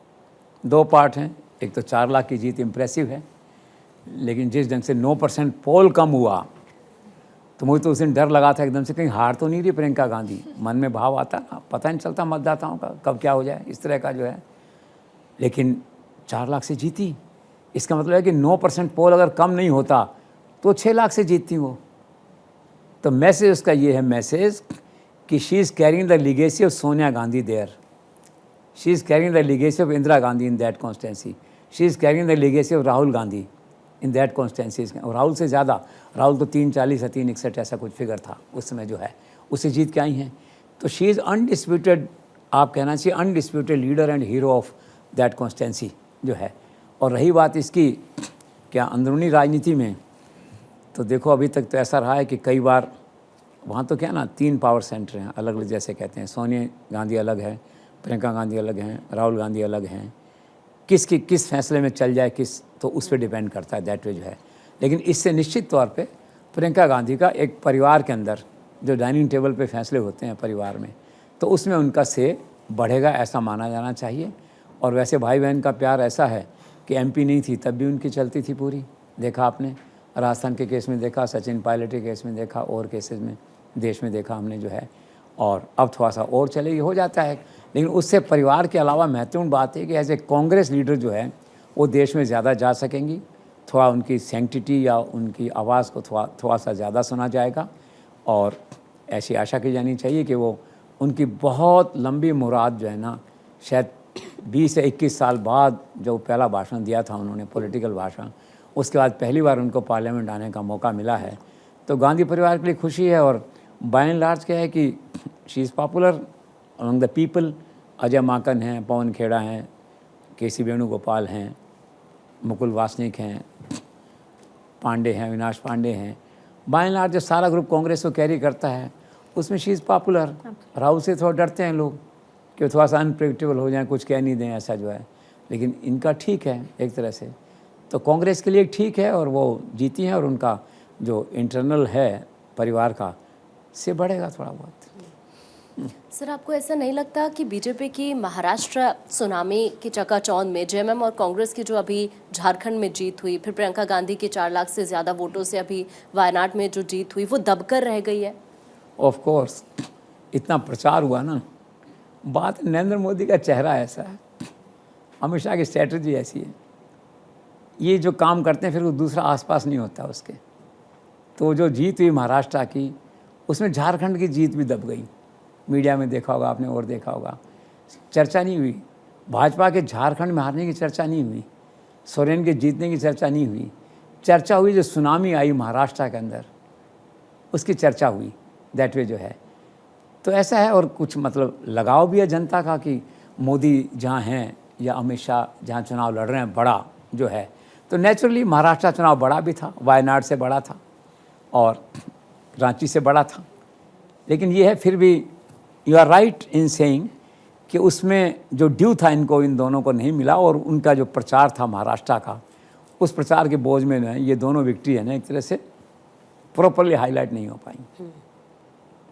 सर, कोलकाता डॉक्टर केस में इतनी बदनामी होने के बावजूद जब पश्चिम बंगाल में उपचुनाव हुए तो टीएमसी ने 6 की 6 सीटें जीत ली। इसको लेकर क्या आने वाले समय में 2026 के लिए कोई संदेश छिपा है इसमें? Nothing succeeds like success, a miracle of 21st century, a miracle of Indian democracy, a miracle of Mamta's popularity, a miracle of her control over women voters through her schemes of माँ माटी मानस, उसका जो है कितनी बड़ी घटना है ये, आई ओपनर है डेमोक्रेटिक सेटअप में। सब लोगों ने इसको ये कहा कि सोशल इशू था ये रेप का और इसका, ये पॉलिटिकल नहीं था जो है, इम्पैक्ट नहीं हुआ। और भाजपा ने आरोप नहीं लगाया वहाँ पे कि ईवीएम में गड़बड़ हो गई या किसी को, ऐसा आरोप भी नहीं है कोई ऐसा बंगलिंग हो गया चुनाव के अंदर जो है। तो is a miracle and very lucky. Mamata Banerjee reestablish हो गई। एक मौका आया था उसमें जब मन बन गया था उनका कि छोड़ो सब ये क्या है, चल फिर चुनाव कराते हैं नया। देखिए भाग्य ने कैसा पलटा खाया जो है। She is again undisputed hero of West Bengal. अब 3-4 महीने तो भाजपा वाले जो लोकल लीडर्स हैं उनका मनोबल ही नहीं बन पाएगा खड़ा होने का, कोई प्रदर्शन करने का, आंदोलन करने का वहाँ जा कर के। और 2026 से सामने शायद चुनाव है मेरे ख्याल से विधानसभा के, 1-1.5 साल बचा है, ऐसा 1.5-2 साल बचे हैं। तो यही अगर ऐसे इस तरह का रहा तो Mamata is there for years together. फिर तो ये कहो आपकी Mamata is there for centuries. मतलब निराश हो गए हैं लोग, निराश, ये किसी व्यक्ति ने निराश होकर कहा मुझे कल कि Mamata then is there for centuries. Bhajpa का एक वर्कर था कैलकाटा का, तो मतलब लोग इतने निराश हो गए हैं। तो लेट्स सी आने वाले चुनाव में भाजपा फिर से अपने आप को रीऑर्गेनाइज कर पाती है कि नहीं, या ममता फिर ऐसे डोमिनेट करेगी। But a serious point of concern for Narendra Modi for 29। ये तो गढ़ टूट नहीं रहा भाई, इसका क्या करना है। अमित भाई तुम ही देखो, होने वाला सब ये। सर, पंजाब में उपचुनाव और 4 में से 3 सीटों में आम आदमी पार्टी की जीत, बावजूद इसके कि लंबे समय से मुख्यमंत्री को लेकर कई विवाद थे, उसके बाद ऐसी जीत कैसे देखते हैं? जीत है कि मान का चेहरा पॉपुलर है वहाँ स्टिल। मैं तो एक ऐड देखता था न्यूज़ चैनल्स पे, मैंने इंडिया टीवी पे पता नहीं कहाँ का ऐड देखा था चलता हुआ, तो उसमें क्या है कि मान खुद जो है ना एक एंकर के रोल में ये कह रहा है वहाँ पे कि हमारे यहाँ एजुकेशन के अंदर सारे बच्चे बराबर हैं। तो उसने पंजाबी में कहा कि चाहे डीसी दा बच्चा होए, चाहे मजदूर दा रिक्शे वाले दा बच्चा होए, ठीक है ना, और मेरे स्कूलों च है ना सारे बच्चे एक नाल पढ़ते हैं। मतलब कहता है कि चाहे IAS का बच्चा है, चाहे मजदूर बच्चा है, मेरे एजुकेशन में सारे बच्चे एक साथ पढ़ते हैं। मतलब हिट हो गया वो एंकर के रूप में। तो हैरान था कि देखो तो एक नई दिशा है। एड एजेंसीज़ के लिए एक विषय है भगवत सिंह मान कि वे चेहरे ला के इतने उनसे विज्ञापन करवाते हैं, कहाँ ज़रूरत है, ओरिजिनल विज्ञापन करवाइए आप। भगवत सिंह मान में कभी मिला नहीं उनसे, लेकिन मैं इस विज्ञापन को देख के और जो ये सीटें जीत रहे हैं और ये तो है ना कि आम आदमी का चेहरा है, और वो क्या है उतना क्रिटिकल भी नहीं है। मैंने ये भी महसूस किया कभी कभी कि नरेंद्र मोदी का भाव भी थोड़ा सा उसके प्रति थोड़ा सा ऐसा रहता है, प्यार सा, लाड़ का सा थोड़ा सा, मतलब वैसा नहीं रहता कटु जैसे बीजेपी और उनका आपस में जिस तरह का रहता है ये। और कंट्रोवर्सीज कई थी उसके मान के बारे में, उसके लाइफस्टाइल के बारे में, लेकिन कुछ नहीं, सारी सीटें जीती उन्होंने। और जीत क्या है जो है, तो मुझे तो ऐसा लगता है कि वो पंजाब में एक पॉपुलर फेस है। और दूसरा जो बड़े लोग खड़े हो सकते थे, अकाली भाजपा मिलकर लड़ते तो उससे सामना करते उसका, तो ऐसी कोई संभावना भी लग नहीं रही है। तो अभी तो मान है वहाँ पे, आप है। और एक बात ज़रूर, एक नई चीज़ और है कि जब आप मान को डिस्कस करते हैं ना, तो आप आपसे थोड़ा सा उसको डिफ्रेंशिएट करके डिस्कस करते हैं। ये पता नहीं साइकोलॉजिकली क्यों है।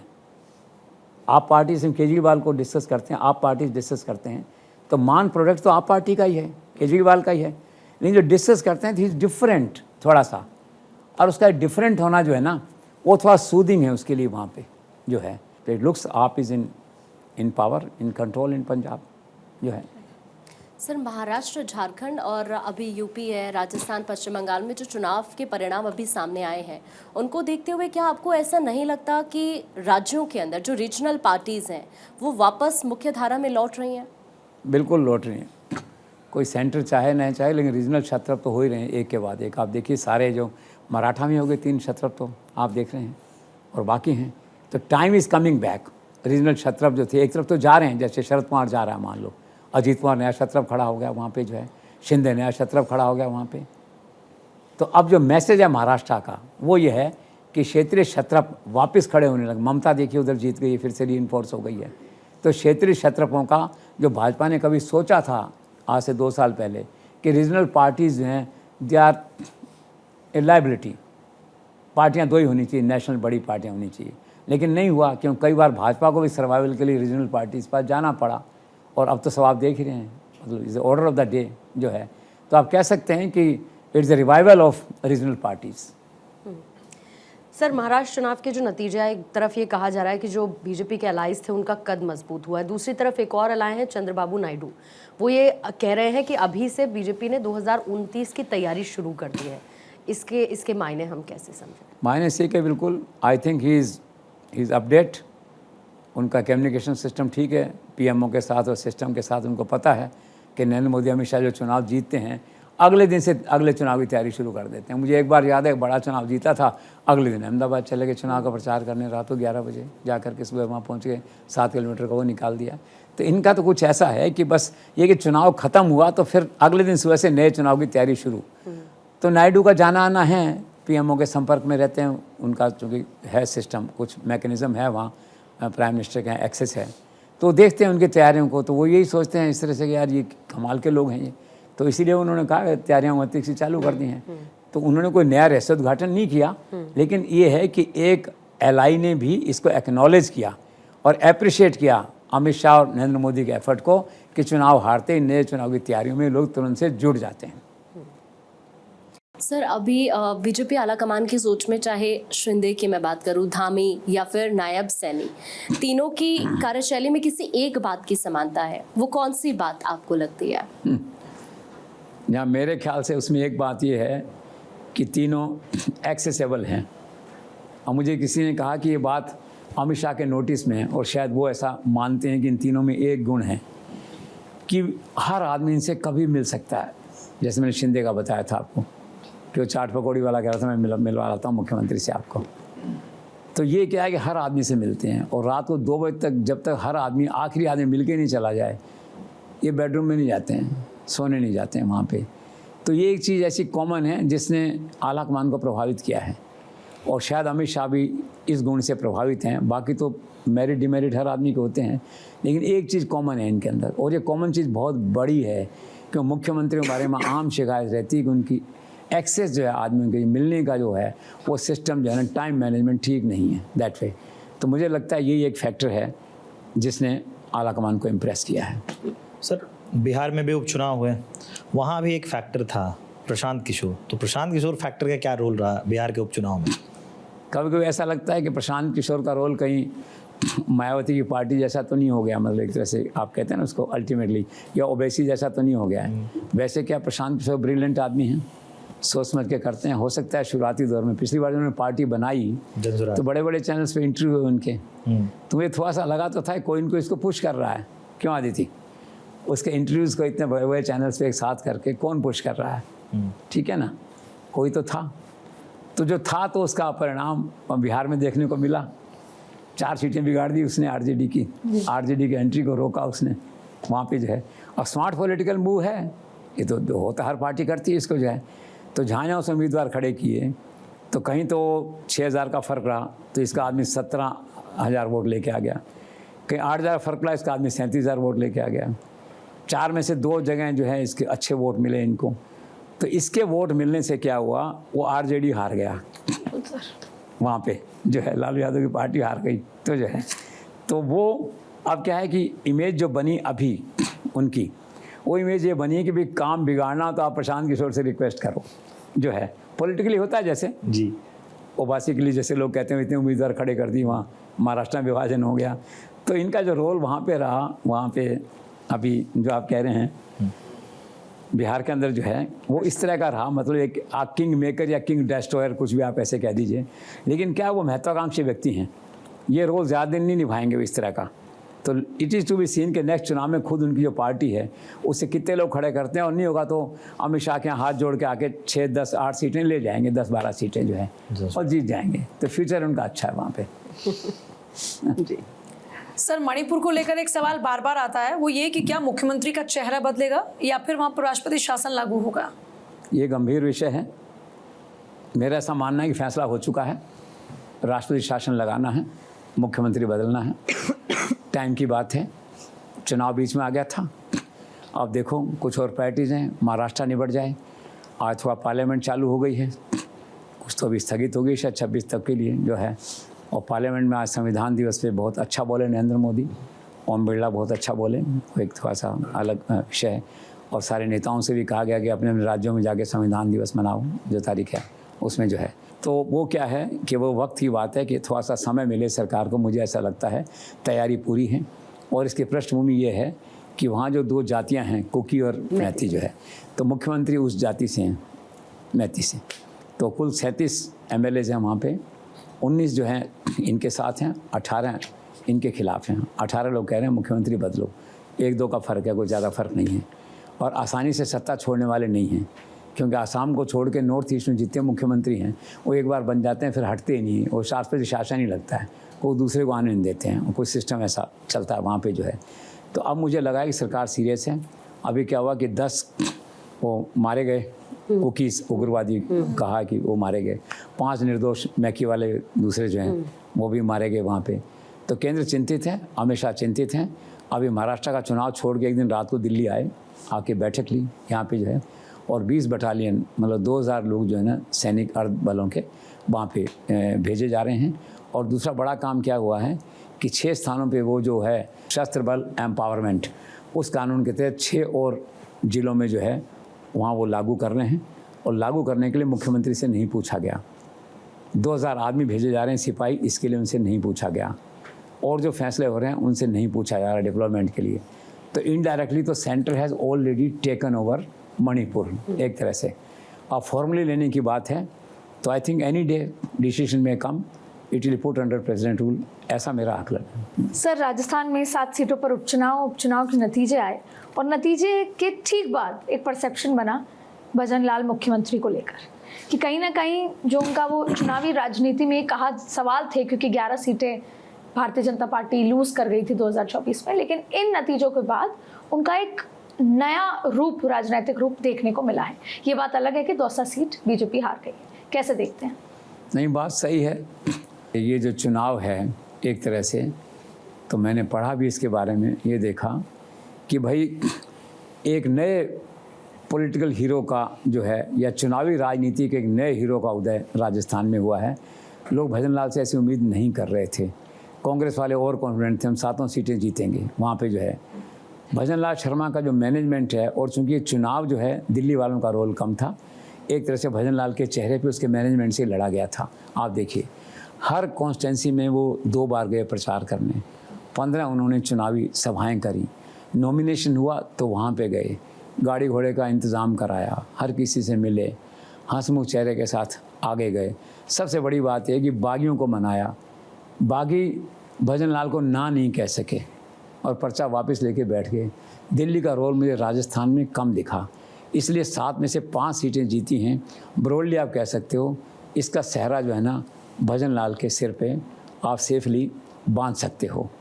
तो है लक, चांस, अपॉर्चुनिटी, कम्बिनेशन है सक्सेस जो कहते हैं ना, ये कम्बिनेशन है लक, चांस, अपॉर्चुनिटी का। तो आज लक, चांस, अपॉर्चुनिटी भजन लाल के साथ है।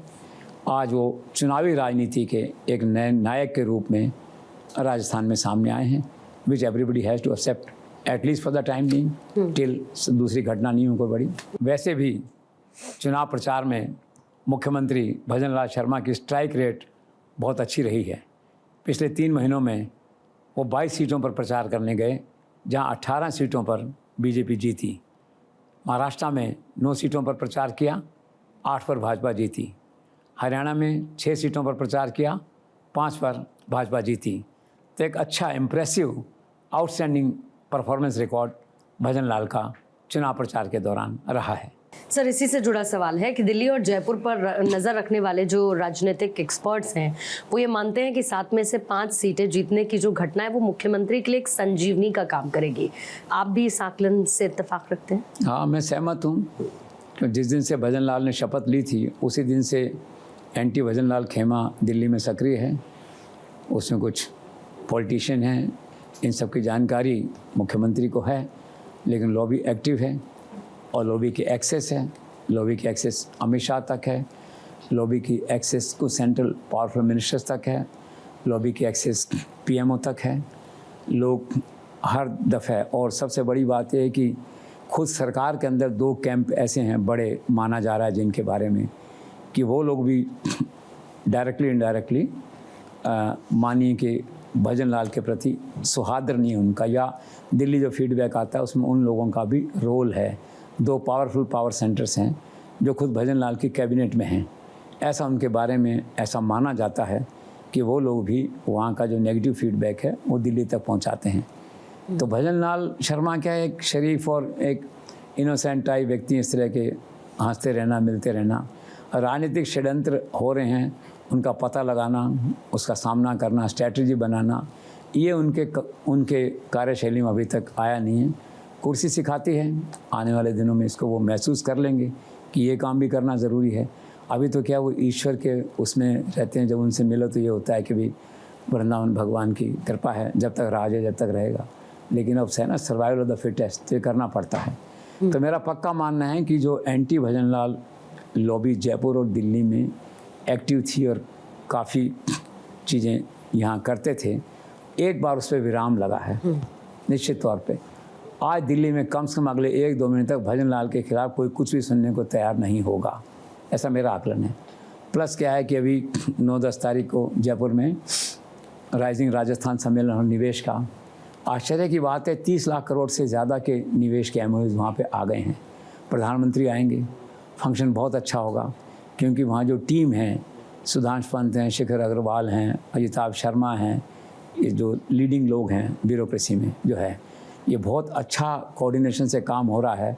और ऐसा लग रहा है कि ब्यूरोक्रेसी बहुत अच्छे ढंग से बहुत समय बाद मन लगा के काम कर रही है, वरना 30 लाख करोड़ के एमओयूज नहीं हो पाते अब तक जो है। तो प्रधानमंत्री का फंक्शन अच्छा होगा, खुश होंगे, भजन लाल को शाबाशी मिलेगी। और उसके 2 महीने बाद फिर मूल्यांकन का दौर फिर से शुरू होगा, ये लॉबीज एक्टिव होंगी, प्लस फिर ये भी नारा होगा कि धरती पे उतरेगी नहीं ये एमओयूज, जैसे चलता है प्राउडली। लेकिन इन सब में क्या है 2-4-6 महीने निकल जाएंगे एक तरह से जो है। तो अभी तो संजीवनी है और लंबी संजीवनी है, और फिर क्या है, भाग्य किसी ने किसी का देखा है। आप लॉबी करते रहिए, भजन लाल के भाग्य में 5 साल राज करना है, हालांकि 1 साल पहले आजकल हटा देते हैं, सबको 4 साल राज करना है, तो राज करेंगे।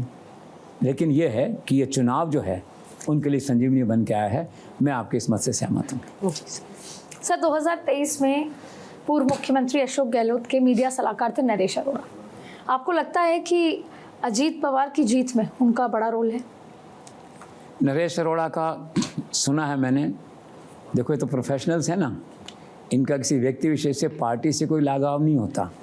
इनको तो लोग हायर करते हैं, एंगेज करते हैं, इनको रिक्वेस्ट करते हैं।